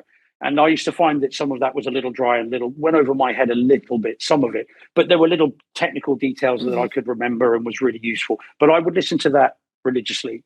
And then I fell off of the home theater podcast thing for a long time. And then at some point, I must have searched for home theater, found you. And then Midway was definitely the first time I think we'd had contact. Yeah. But that wasn't about the film initially. That was about spoilers, wasn't it? Because I'd said to you, just so you know, I haven't got it yet and I want to see it. So perhaps give us a warning. And you were like, right. And again, you replied, which was new to me to have conversation with someone on a podcast. And so it went from there. And then obviously just listen to it nonstop forever thereafter. But you were the lightning rod that drew me to it. Yeah. And again, lots of others as well. I don't think everybody that follows you or listens to you necessarily listens to AV Rant and HT guys. I think some of them, again, as with me, found you directly. Yeah. So, you know, you've brought them together and all over the world, you know, quite literally. Yeah. Yeah. No, I picked up a lot of followers from HT guys and AV Rant. They have a much larger following than I do. Even now, obviously, they're still larger than me. But yeah, they have gotten a smattering of new followers because of me, which is, to me, it's like when I first had them on and stuff, and that's what's fun for me. It's like, for me to grow this show, I need to be going on elsewhere. Having people on my show kind of brings people on. Then they go on their show and say, oh, I was on such and such a show, and that helps. But actually going on, like when I went on HT guys with Ara like a month or so ago, filled in for Braden, I got some replies from that. I got people that were like, oh, okay, because that works. But I just like having people on. I'm not necessarily, I mean, I know it's going to help the show a little bit, but I just like getting these people on, talking to these people. I want to do more. And I'm actually thinking of because like I was just saying before, because I have a little less stress, what do? Let me see a way to add some more. And I'm more stress. Like, let's do some more shows. It's like, isn't that the way it goes though? You know, it's just like a budget for, like, you're building a house, for instance. I know this very well right now. You have a budget for your house. Well, if you come under that budget, do you stay under that budget, or do you actually add on some stuff to get you back up to what you wanted in the first place, right? Oh, yes. It's kind of the way we are with stress, too. Oh, look at this. I'm stress-free. What else can I do? Yeah, I know that. I know exactly that. Yeah. I get that. Right. So So more things to come. It's great. Yeah. So. Oh yeah, but it's very, very cool. And as I said, go back to the thing. I still pinch myself that I get to come on here and chat, and it's very cool. So thank you publicly. Yeah, I think it's very cool that I have a UK correspondent. I have a Brightside International. I have Steve George. I was like, when you followed me, I was like, he's got more. He's huge, and you do great write-ups too. This turned into a big butt kissing contest here. but yeah, you do great write-ups. Your Twitter followers. I mean, I love reading how do you do it? You do it so concise. That's why I'm not good at Twitter. Look at me. Yep. You talk a lot too, and it's amazing how you can do both. I have trouble with Twitter because I'm like, oh, I'm running out of space here. Yeah, I've had to learn that as well. I mean, I didn't think anyone would care what I thought of anything. I still don't think of my setup as being particularly, as much as I might show it on Twitter a lot, but I don't think of myself as having something that is that much better than than other people. So I didn't really think people would be that bothered, but also I had to change how I did it. I mean, when I started, I used to talk about AQ and PQ, so audio quality, picture quality, and people kept asking me, what is that? And I don't know what you're talking about. So I had to then change that.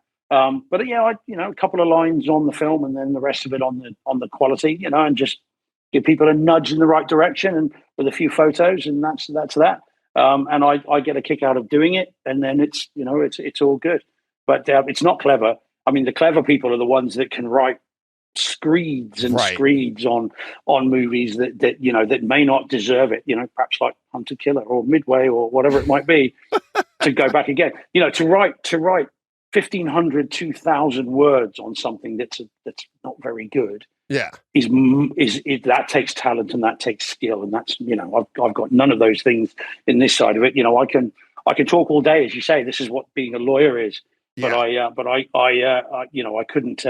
I think something like that would be difficult to find the time and the enthusiasm in that respect to do it. Yeah, it's a great example of that. Is I read the article just this morning. It came out. As we're recording this. This article just came out this morning. Michael Scott's AV Nirvana tweeted it out. Star Hunter Redux. Have you ever heard of that? Okay. Never. Yeah. So it's Star Hunter Redux is a TV show, a Canadian sci-fi TV show from, I forget what year it was from, but he did a great write-up on it that, I mean, they actually went back this show and redid the sound. They remixed it. They reshot some scenes. They did. So it was a sci-fi show. Michael Pena was in it. Okay. And, all right. Yeah. And I've never heard of it, but I read this article. And I mean, he does a great job at by the end of the article, you're like, oh, wow, I got to check this out. And he even says it's a little, I don't think he says cheesy, but he's like, it's a little bit weird at times. Some of the audio, not to give away the whole article, but in they were given like $45,000 per episode to redo them. Right. And they actually ran out of money on each episode. So they got to 70% of what they wanted to do on the episode. So he said some of the explosions and gunshots don't match perfectly with he said, I think one scene, they didn't even have the sound of the explosion. You just see boom, you see it, but it never goes boom. He goes, but it's all extra stuff in the background. And when I read that in the article, I thought of Jurassic World Dominion.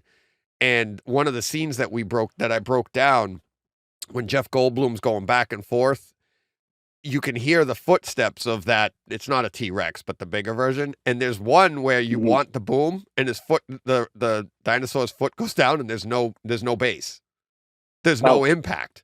Right. And you're like, I mean, there's even impact when you're just looking at Jeff Goldblum. So when I read that in the article, I was like, oh, it must be kind of it happens even in the big blockbusters sometimes. So it's they missed the step but you're just it's only people like us are going to notice that, right? Because you're just so engaged with the scene and Jeff Goldblum and all this. And it's who's actually matching the steps to the sound? You're just excited your room's going boom.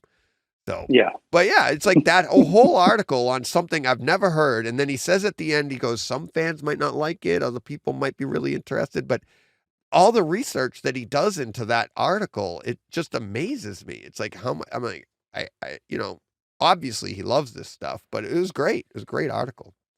So Okay. Well, yeah, I mean, it takes skill to do something like that I certainly don't possess. So, yeah, Twitter's about as long as I could manage, I think. I mean, look at it. Our skill, Steve, is talking. So we can do. We've come to the end of our 10 minutes for this week. I mean, if we carry on like this, Christopher Nolan's going to be approaching us for Interstellar 2. He's going to be, that's going to be it. How do we create this 10-minute wormhole that lasts more than an hour? We're cramming a lot into 10 minutes every week, Steve. We are. I love it. I don't know if that was a promise to us or the listeners, because we're going to stay, we'll be like, all right, that's it for this week. We'll probably talk for another 10 minutes. So whatever. Yeah. Oh, man. All right. We'll wrap it up there for the listeners anyways. Have a great week, Steve. Thank you very much. You too. Next week we'll have dog soldiers. I'll have my comments on that. I hope it comes in. I'll text you when it shows up. That way we'll know. Yeah, no worries. I'm looking forward to that. That's going to be fun. Thanks a lot, Steve. All right. See you then. Thanks, TJ. And we're back. Yes, we are. I mean, you can't tell me to go that many times and think I'm not going to go. So. John actually took a break, as you heard. Oh, all right. Where were you? Whew. Great conversation with Steve this week. We, went a little bit over our 10-minute allotted amount of time, but the funny part about Steve and I's conversation, and we even said it at the end, as people just heard. He's still on holiday in Spain, right? Yes. So Steve and I recorded that early Sunday morning for me. And obviously it was Sunday afternoon for him over there. Early afternoon. But yeah, that's what it's like. My Takeover Tuesdays, any of these things, it's like we get together with these people and it's like, we just chat, and it's like, right. We're trying to keep it short, not because we don't want to talk. It's because we don't want to infringe so much on the rest of our lives, and it's like, I'm trying to keep it. It's more for, I don't want him to get burnt out. I don't want to get burnt out. Not that I would, clearly. But I mean, he's, like you said, he is on holiday in Spain. Right. And I even screwed up the open, as you heard. It's like, I was like, hola, Steve. And he's like, that's not how you say Steve in Spanish. It's like, I can't even get that right. He's like, it's Esteve or something like whatever. He said. Yeah, I'm just going to butcher it even more. We just lost the whole Spanish market. But yeah, just we ended up talking like another half hour. Oh, wow. We stopped recording, and it's like, we finally were like, we got to go. This is awful. We're like, because I think even when we were like hanging up, we said something like as a joke, and it almost took us down that rabbit hole. And we're like, no. And he's looking off to the side, like, all right, I'll be done in a minute. And I'm like, I'll let you go. And he goes, yeah. And then he says something, and then it's like, we just can't stop. Oh, great times. That's funny. All right. What are we getting to next? I don't even know. I don't know. All right. Here we go. We got coming soon next Tuesday, right? Next Tuesday we have. Yeah.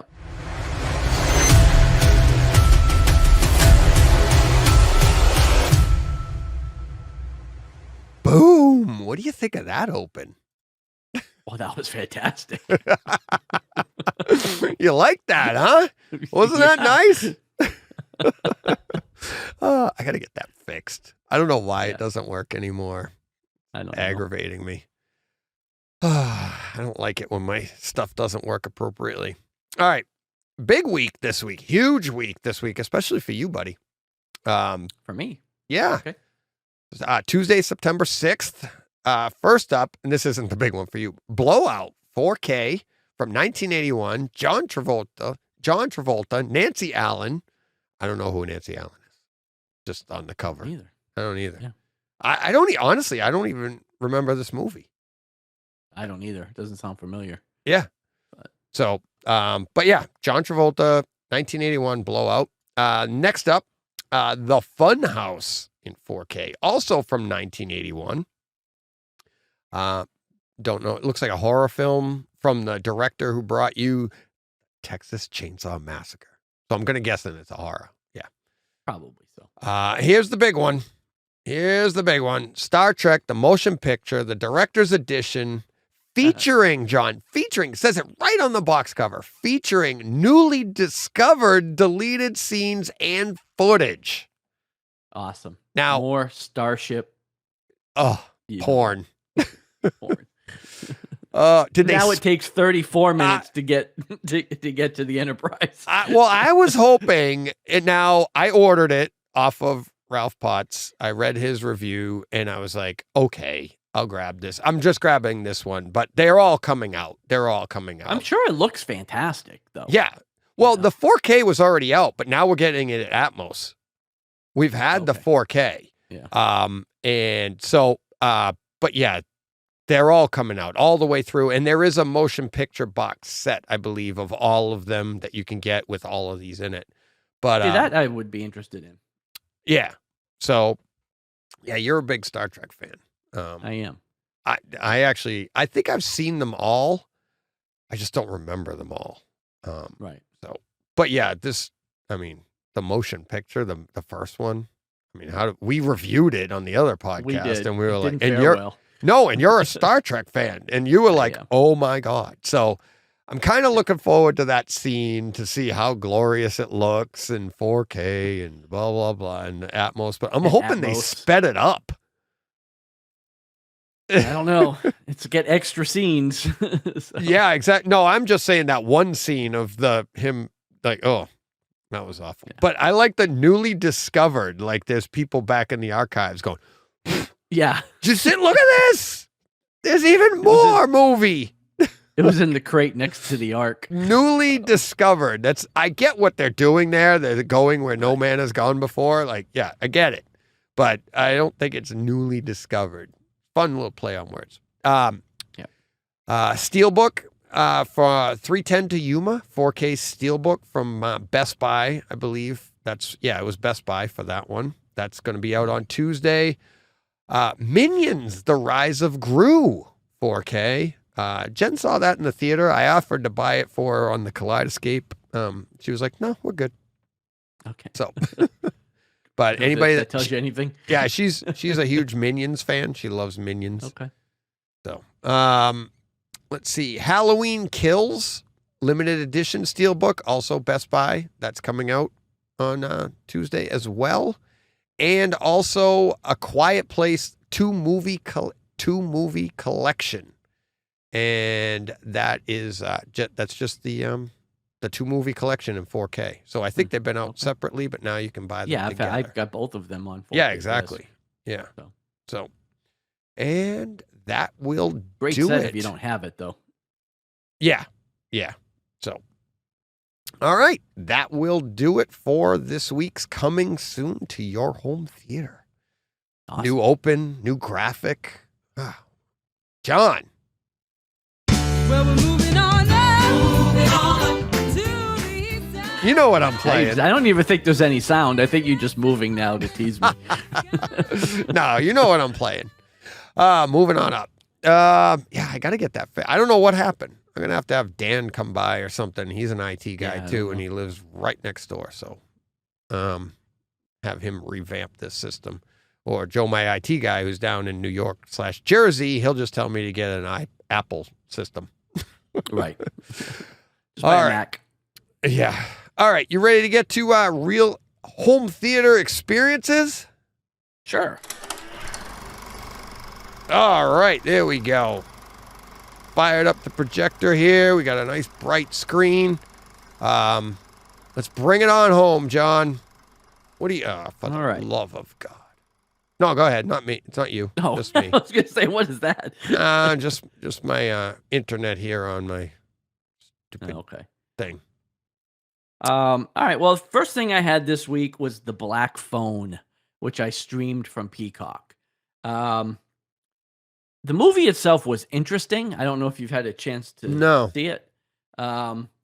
Pretty good premise, actually. I was enjoyed the movie. The home theater experience, however, was not the best. Again, Peacock streamed, so not 4K HDR. no Atmos. But I could see where this could be a good experience on, with the disc version or like a Kaleidescape version. Yeah. Because even with what I got, there was a few scenes that stood out that I think if this was, watched in the right format, it would have been a pretty good experience. But I can't really say that the Peacock experience was that good. Yeah.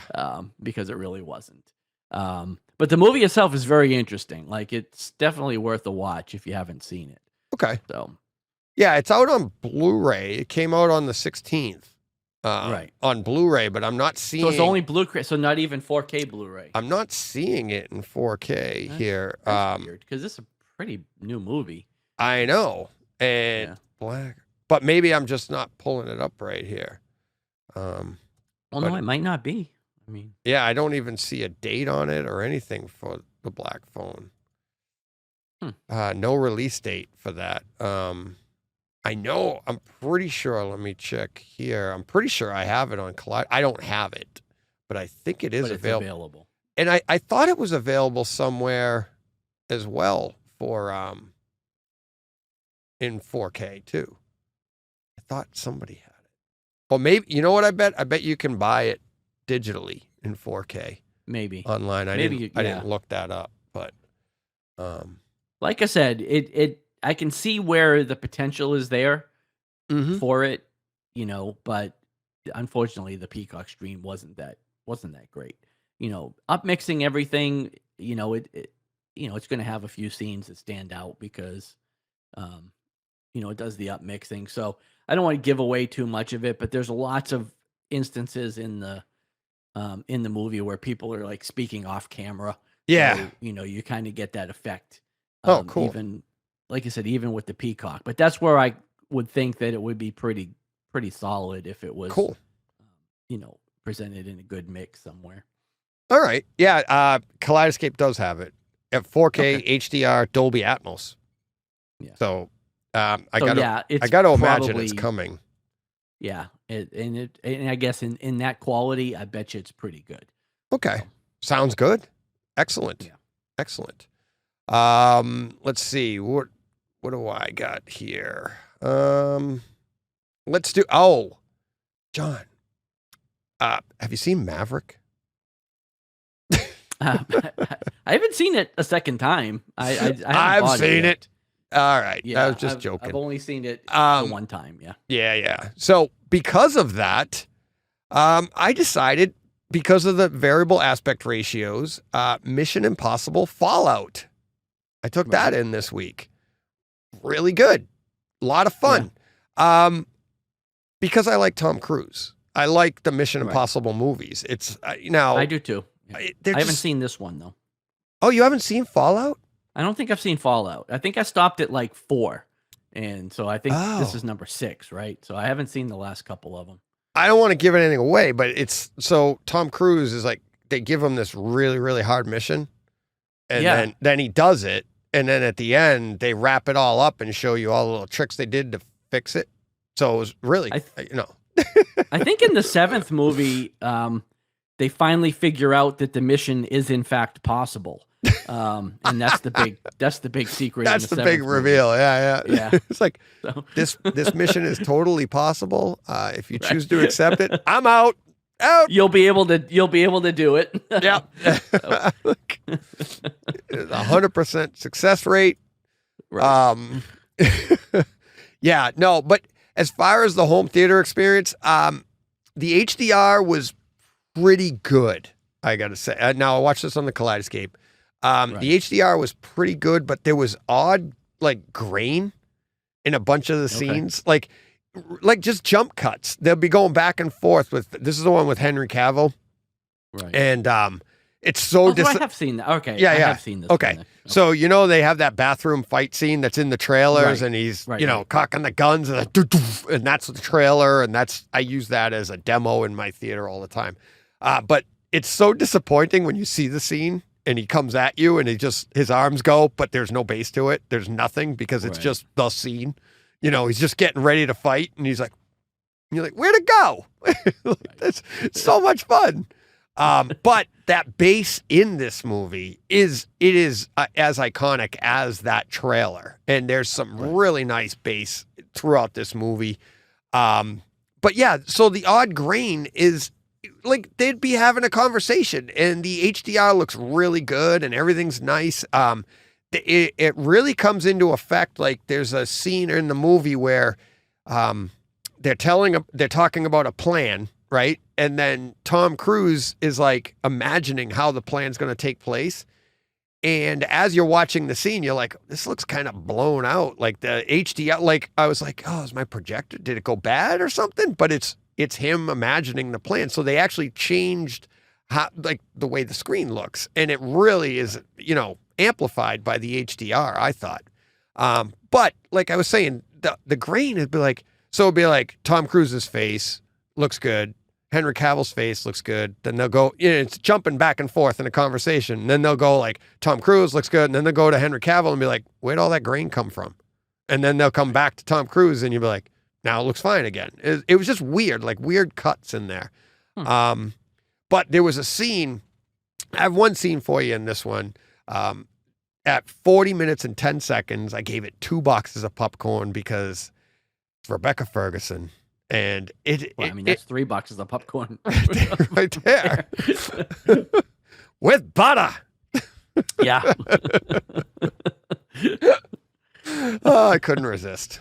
All right. So John just upped it to 3 boxes of popcorn. Yeah. 4:10, 40 minutes, 10 seconds. And it's the scene when she saves Tom Cruise at the nightclub from getting shot. But it's wet, like, she jumps over like a rail. The guy's, somebody's about to shoot Tom Cruise, and she does this like Black Widow type kick thing where she comes over and her legs go around the guy's arm while she's out prone sideways. And the bass that goes off when the gun goes off at this time, and then the drums in the score start to pick up, which is, we're doing the Mission Impossible theme, I believe, here, but it was almost like a jump scene. Because there's enough action going on to begin with, but her coming over that rail and making that move, it's definitely worth going back and forth and watching. And the sound is great, but the sights are great. And the visuals are great. Oh, and it's not like an obscene close up of her or anything. I just love her. I love her eyes, the way, going to Dune and stuff. It's like, and her eyes didn't have that same depth that they had in Dune, but in this movie, it's just, she's great anyways. Like we've said that in the past, but yeah, 40 minutes, 10 seconds, 3 boxes of popcorn. It's really, really good. And it's a little thing. I mean, this movie has a ton of action throughout,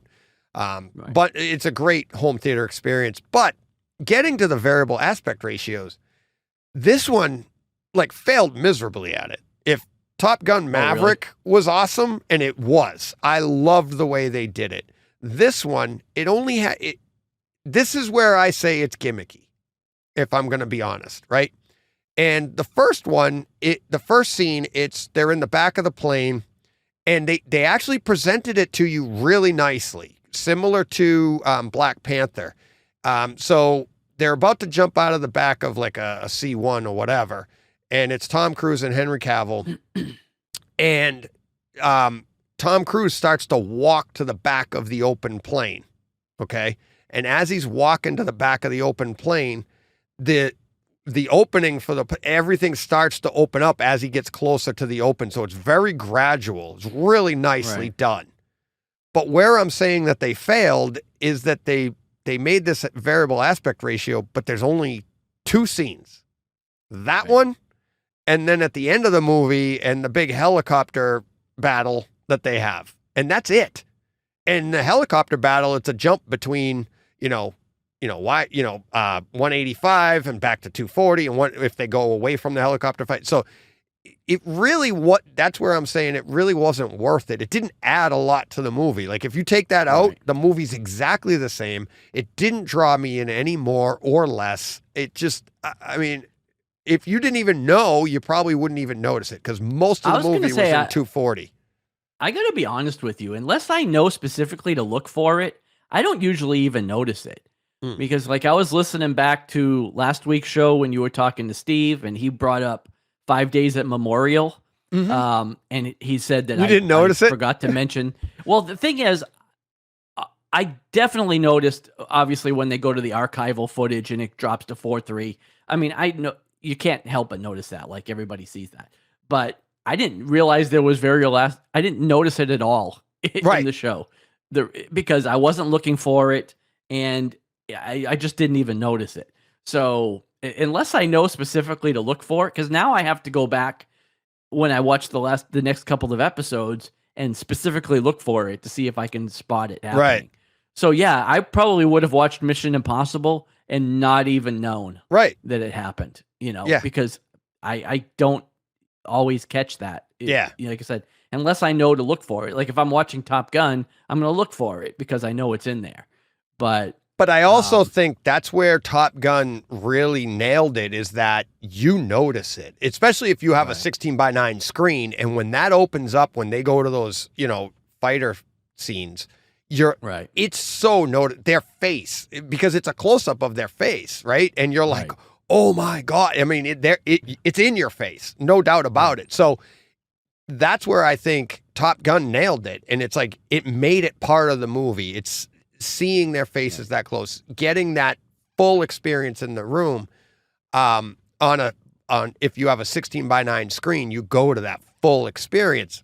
Right. So, but like I said, in Fallout, it's like, it's very similar to Wonder Woman 84, where it's just at the beginning and the end. It's like, what was the point? Right. The other one is the Snyder Cut. No, I'm sorry, not the Snyder Cut. Snyder Cut's all, the big 4:3 pretty much. Went the other way on Kaleidescape. They actually had Batman v Superman, the director's cut. They came out with that, the Snyder Cut version. And that one has a variable aspect ratio, which would really piss people off, because it goes from the 240, so you get bars at the top and the bottom, but then it goes to the Snyder Cut version where you get bars on the side, so your bars are just going left and right around your screen.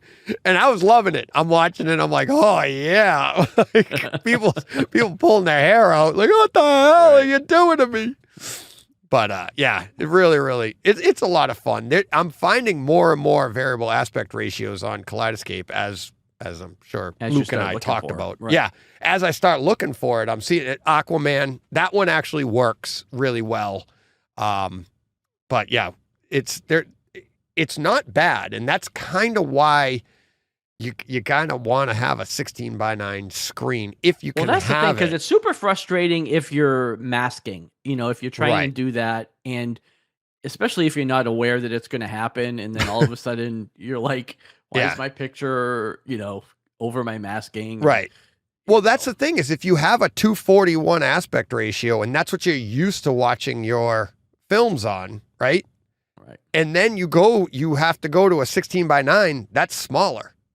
But because you're now blocking out the sides, but then you go to watch that scene in the movie, that 16:9 movie, which now it has bars at the top and the bottom, you're really small now. So I see why those people are upset, but that's why, like, I if at all possible, I want to get as tall of a screen as I can to get that IMAX experience in my home. And that's why I'm leaning towards that, like, drop down screen. That would be a lot of fun. Right.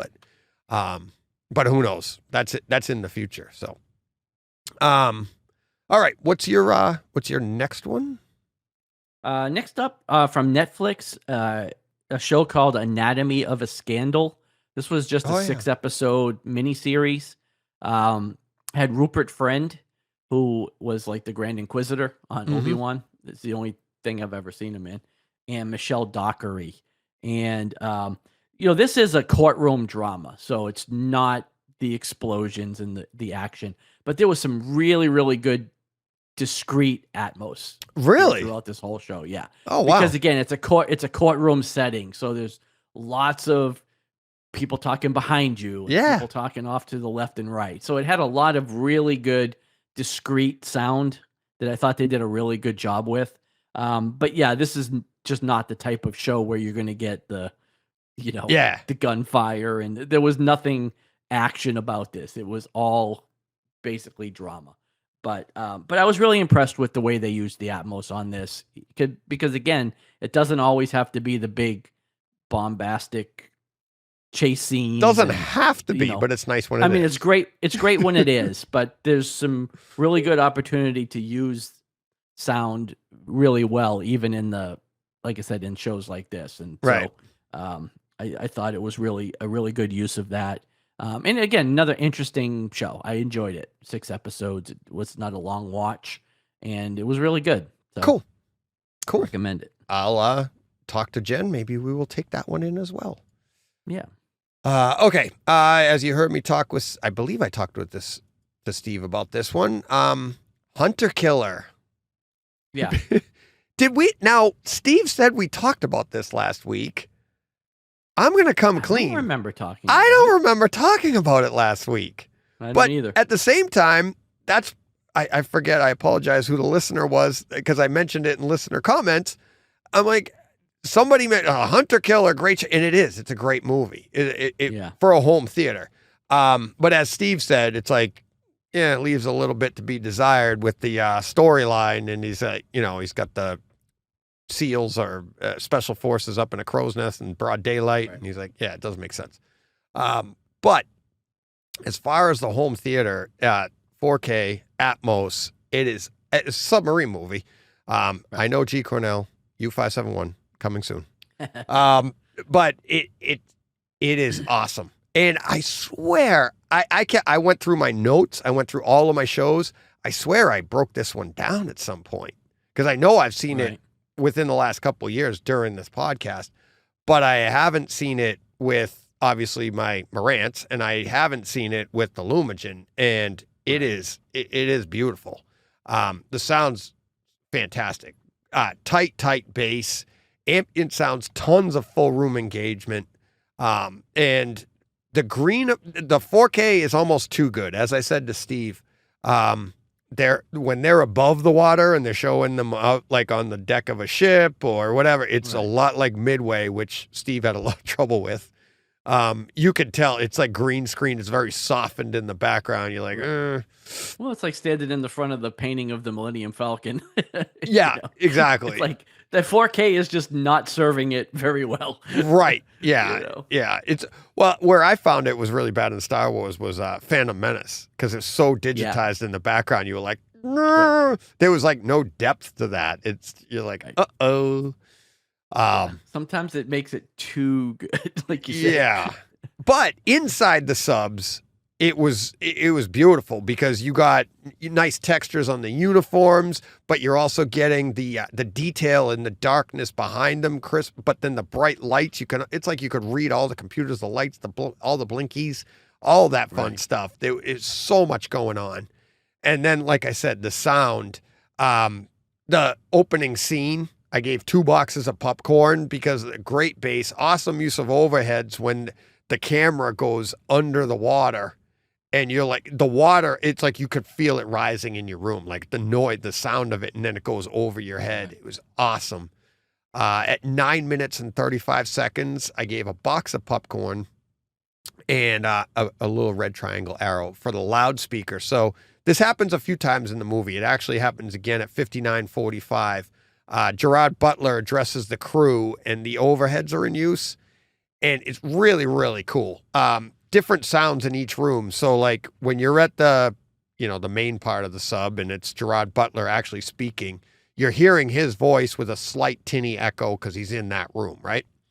Right. But then the overheads take over, because now you're going to a different compartment in the sub and you're hearing it through the loudspeaker. But then it goes to another compartment and the sound changes again, because the dynamic in that room would be different, which I thought was really cool. And I talked with Steve a little while ago. That it's like they don't have to do that, but they do it because because they can, and they love those details too. But if they didn't do that, we wouldn't care. It's not like you'd be like, wait a minute, that's a different compartment, it should sound differently. So I thought that was really cool. 30 minutes, 3 boxes of popcorn, skydiving insanely crisp bass, thunder all around you. This is that special forces team. They're skydiving into Russia, and there's like lightning and stuff going around you. So you're actually falling through the clouds, and it sounds like everything around you. It sounds like it's all around you. It's not just the thunder and the bangs. Like normally when you hear that, it's in your overheads or something and you hear the thunder roll. Well, now you're in it. So there's like thunderclap to the left, a thunderclap to the right, to the front, to this. It's all around you. It was really, really cool. So that's at 30 minutes. Really cool. 1 hour, 19 minutes, 2 boxes of popcorn. It's the bridge shootout. And it's just the gunfire so crisp. There's a lot going on. Then they start using rocket launchers and stuff. Just a great demo scene. 1 hour, 26 minutes even, 3 boxes of popcorn, brace for impact. I called these torpedoes, but I don't know what they are because they actually launched torpedoes later. So the ship that's after the hunter killer that Gerard Butler's in, so he's in the sub under the water, but the Russian ship, they launch all of these, they look like missiles, but they launch them from the deck and they all take off and go and then fly into the water and obviously just keep on going like a torpedo. Right. But they go down and then they like depth charges. They go off all around the sub and it's like brace for impact in your room because it's like it's going all around you. I would rival that to something like we get in U571, which we will talk about someday soon. And then 1 hour, 46 minutes, 3 boxes of popcorn, shot down, obliterated is the better way to put it. So this is where the Russian part of the Russians launch at Gerard Butler's sub, and he's sitting there on the surface, and I think they're the Russian version of Tomahawks are coming at him or whatever they are, but they're like just skimming right across the top of the water. And then at the last second, those are launched from the Poliani base or whatever, you know, where Hunt for Red October started. But anyways, just before they hit the sub, the Russian battleship, they unload with their like Gatling gun type thing that goes, and it's a jump scene. You're like, whoa, it is so loud. And then the explosions, but this happens just before they're about to hit the sub. It's just an awesome scene with all of you get the deep bass from the explosions, but that gun going off and the way they show, they lead you into that. So you're kind of on the edge of your seat here, like what's going to happen. But then when that Russian sub just obliterates each of those missiles as they're with that Gatling gun, literally just obliterates them. It's awesome.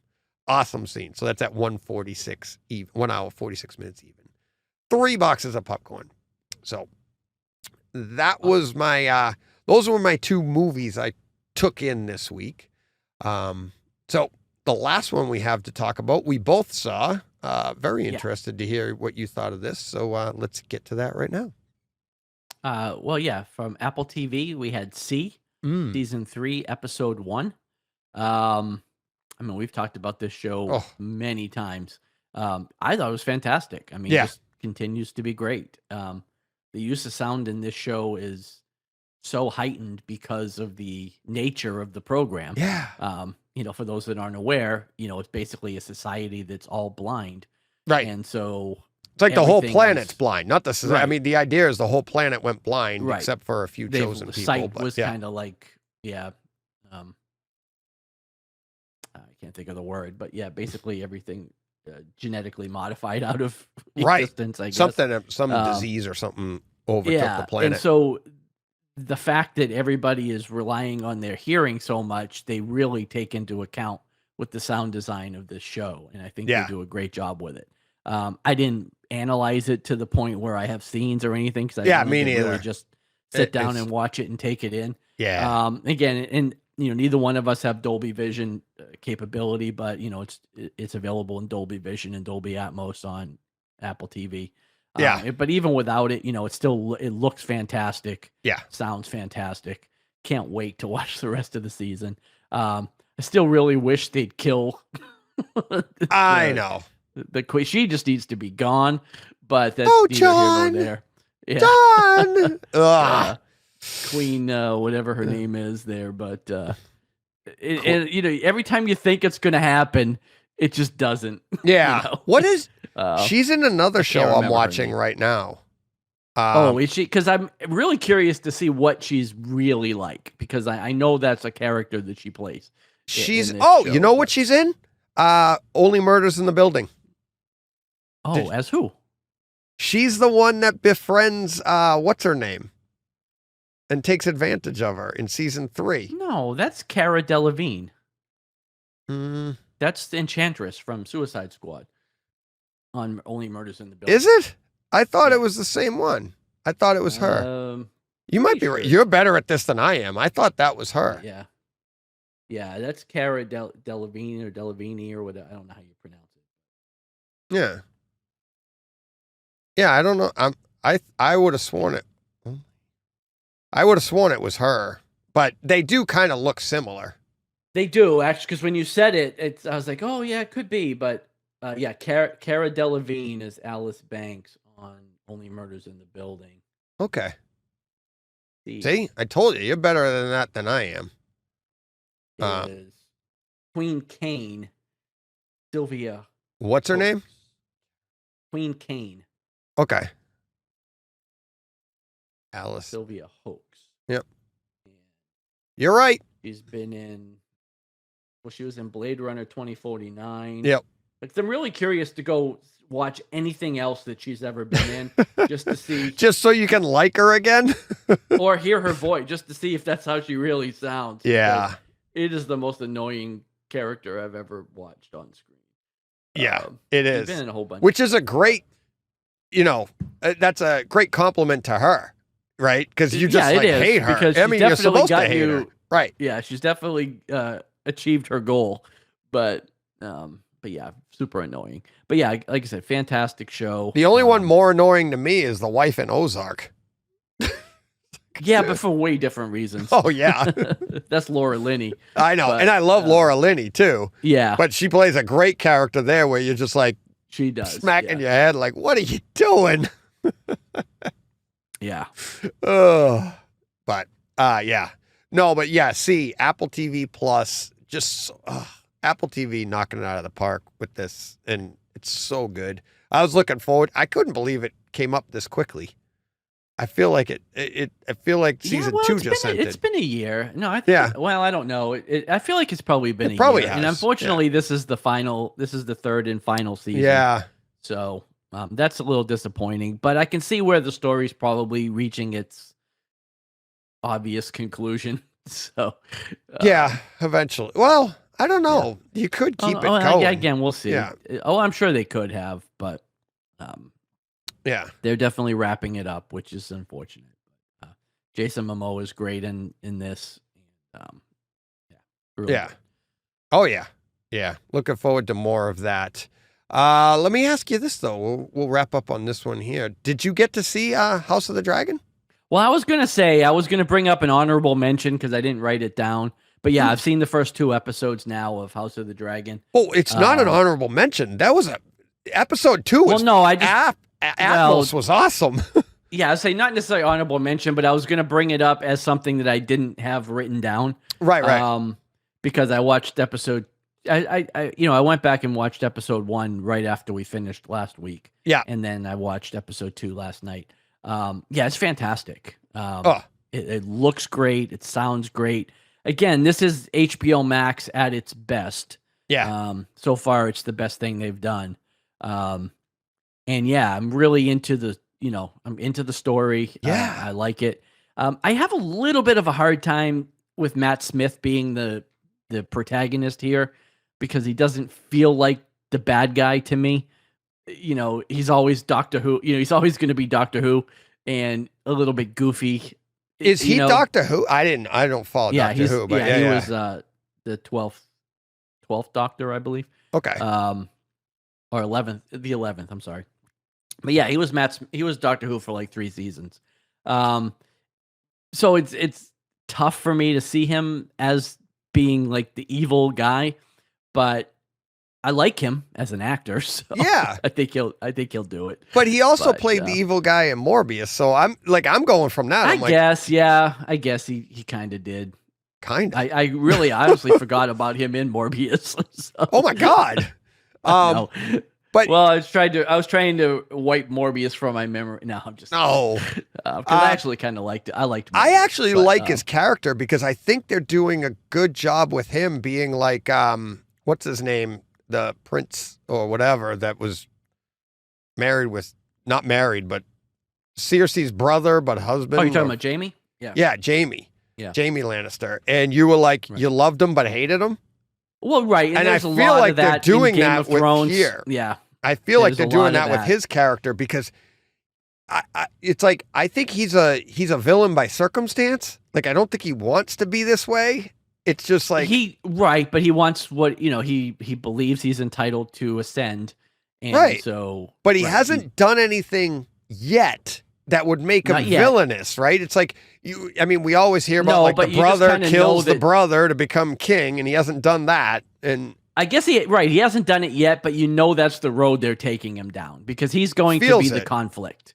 There's going to be a conflict between him and the daughter. It's billed as the Targaryen Civil War, so that means there's going to be right. There is going to be a war there. But they've done a good job at making them like allies at the beginning, right? Right, and there was kind of that thing where he was talking to the guy at the end of episode 2, and I don't want to give too many spoilers, but he's I can talk about my brother that way, but you can't, kind of thing. Right. So it was.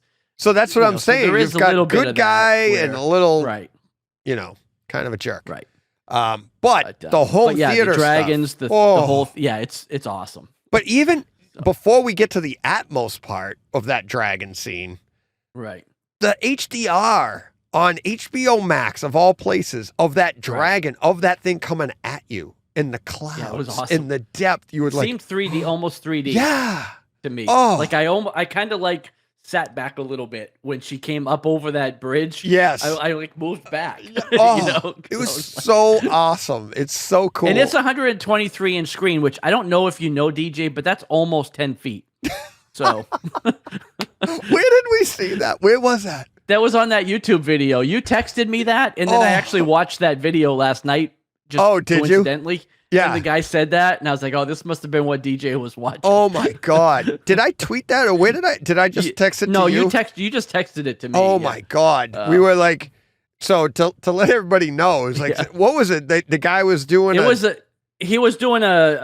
was about having a UST projector. Yeah. And he was actually talking about the LG, but he had a 120 inch screen. He's like, and I don't know if you know, but that's almost 10 feet. I'm like, that is, excuse me, sir. That is last I checked, 120 was exactly 10 feet. Like, but you see these things. I'm like, hey, we've got a whole contest going where people can take screen grabs of us. So imagine if we put a contest on how dumb things we say. Oh yeah, so, I mean, we all say things funny, that are right. Yeah, we all say stuff like that all the time. But I think it was funny. So far, that's the running candidate for this podcast. But we have the all-time great from DC Fandom. DC Fandom. So a website which will remain nameless. They have, I believe, comic in their name, but yeah. So they actually said, they wrote an article saying DC was going to be a huge presence at DC Fandom this year. Yeah. So yeah, a whole article. That's the headline. DC huge presence at DC Fandom, and that's one where you can actually stop with the headline because anything else they say after that is irrelevant. For home theater fans, DC Fandom is DC running their own Comic-Con online. It was their answer in 2020. Presence. That was the only presence. They were the only presence there. Right. Yeah. It's like they're going to have a huge presence. Oh, this is news? At their own. That's like saying Disney's going to be a big part of D23. Right. You know? It's like Brightside Home Theater is going to have a huge presence at Brightside Home Theater. But yeah, 120 inches is almost 10 feet. Almost 10 feet. 10 feet. Headlines, everybody.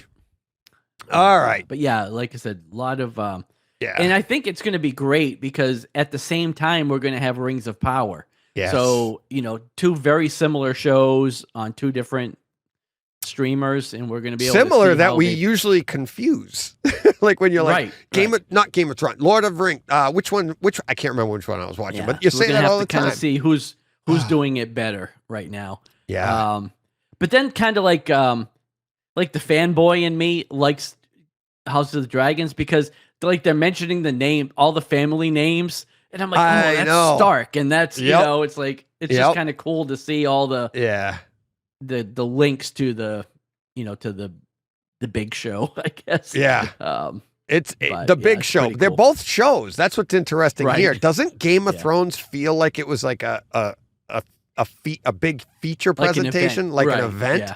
But it was like, and I was saying that to Jen about the, House of the Dragon. I'm like, the one thing that's missing is the depth that we had by the end of Game of Thrones with Arya and all the different characters. Right. And but we'll get there. We'll get there, but I want that back with all of these characters. Like, I hated him here, but I loved him here. And when are we getting there? They even cast some of the people that look like some of the older people, like the what do you call the guy that helps the king? The Hand? Yeah. Not the Hand. The one with all the chains around him. He kind of the Maester. The Maester. Grand Maester. They kind of look alike. So but yeah, but as far as home theater goes, they are knocking it out of the park. It looks and sounds good. That those deep, dark scenes when they're in caves or hallways, which are really nice because it's some of the old sets. Like they went up a set of stairs. They're in Dragonstone, and I was like, "Oh, that's where Daenerys was through the whole." Yeah, exactly. And it's like the exact same room. Yep. So a lot of the same rooms, a lot of the same. Like we ended watching this place get destroyed. King's Landing, is that what they call it? King's Landing. Yeah. King's Landing. We saw that get destroyed, but now we're seeing it 200 years earlier, and you're like, oh, look at that. The rooms they're in and stuff. Really, really cool. And the other thing that's going to be fun is these are the two lowest ranked streamers for home theater wise, in our opinion, right? And now they're going head to head, and HBO's coming out, swinging. So far, they came out swinging. So we'll have to see what, like I said, what Rings of Power does. And I think they're dropping 3 episodes on Friday, if I'm not mistaken, right off the bat today for that. Today, yeah, today. So we'll kind of have a good comparison because we'll have. Well, 3 on 3 episodes versus 3 on 3. So cool. Very excited for that. All right, John. You ready to let's shut down the projector here, and then we'll wrap up. All right. That's it. We've already done our main topic. The milk's at the front of the store, people. I know. Thank you to Luke. Thank you so much, Luke. I can't wait to have him back. Kaleidescape, everything. Thank you, everybody. It's been a long time coming. Ever since having Brett on, it was a year ago, almost a year ago, I met Brett for the first time. And now Luke, in my podcast, way back when, I've said this before, I'll say it again, way back when, it was like, hey, the title of that podcast was like, are you passionate about home theater? And, Kaleidescape is too.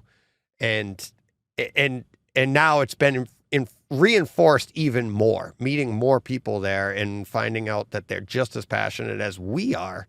And they're all really just like us. They're home theater fans that just happen to be selling this crazy product. But yeah, awesome meeting, Luke. Thank you very much. Thank you to Steve, as always, part of the show. Thank you for joining me on your holiday, but he'll be back next week, back in his home without the AC, but still coming to us. Yeah. Coming to us hot, John. Coming in hot. Yeah. Steve always comes in hot. It's almost September. I think the heat wave is kind of broken in hopefully England. In England? Yeah. It was funny when Steve and I were talking the other day. He was like, haven't had any rain, and he said it's been beautiful. And then like the next morning, I wake up and I see he's sending these like thunderstorm videos. Right. But they were really nice. Sounds like it's pouring outside my house right now. Oh, really? All right. Yeah. All right. We'll wrap up. Thank you to everybody on Patreon. Keep Jerry Lewis here. Keep those numbers going, people. Oh, thank you very much to everybody that's stepping up, supporting monetarily, because just trying to get that number up so we can donate more to people, getting over that 200, and then we start ticking away at even 50% going to a charity a month, and SBS stepping up big time and matching that. So that's really cool. More to come on that too. So thank you to everybody hey, keep sending your comments, keep sending everything so that that's what makes this show fun. Because we're all learning, right? We're all still learning from each other. It's like all our experiences, like John and I said today, hey, we each have a different experience. No one is right. No one experience is right or wrong. But we're all learning from each other, and hey, who knows? Next week, maybe John and I will have a tweak because something about what each other said. Yeah, you don't know. I mean, that's where all my tweaks come from. Yeah, exactly. Being on here, so tweaks, scenes, sights, the sounds, the scene, the experiences. John, having fun, and John, thank you again. Thank you for donating as well. You didn't have to do that, but thanks for sitting in and letting me chit chat with you. Yeah. So have a great week, everybody. John? Go push play. Nice.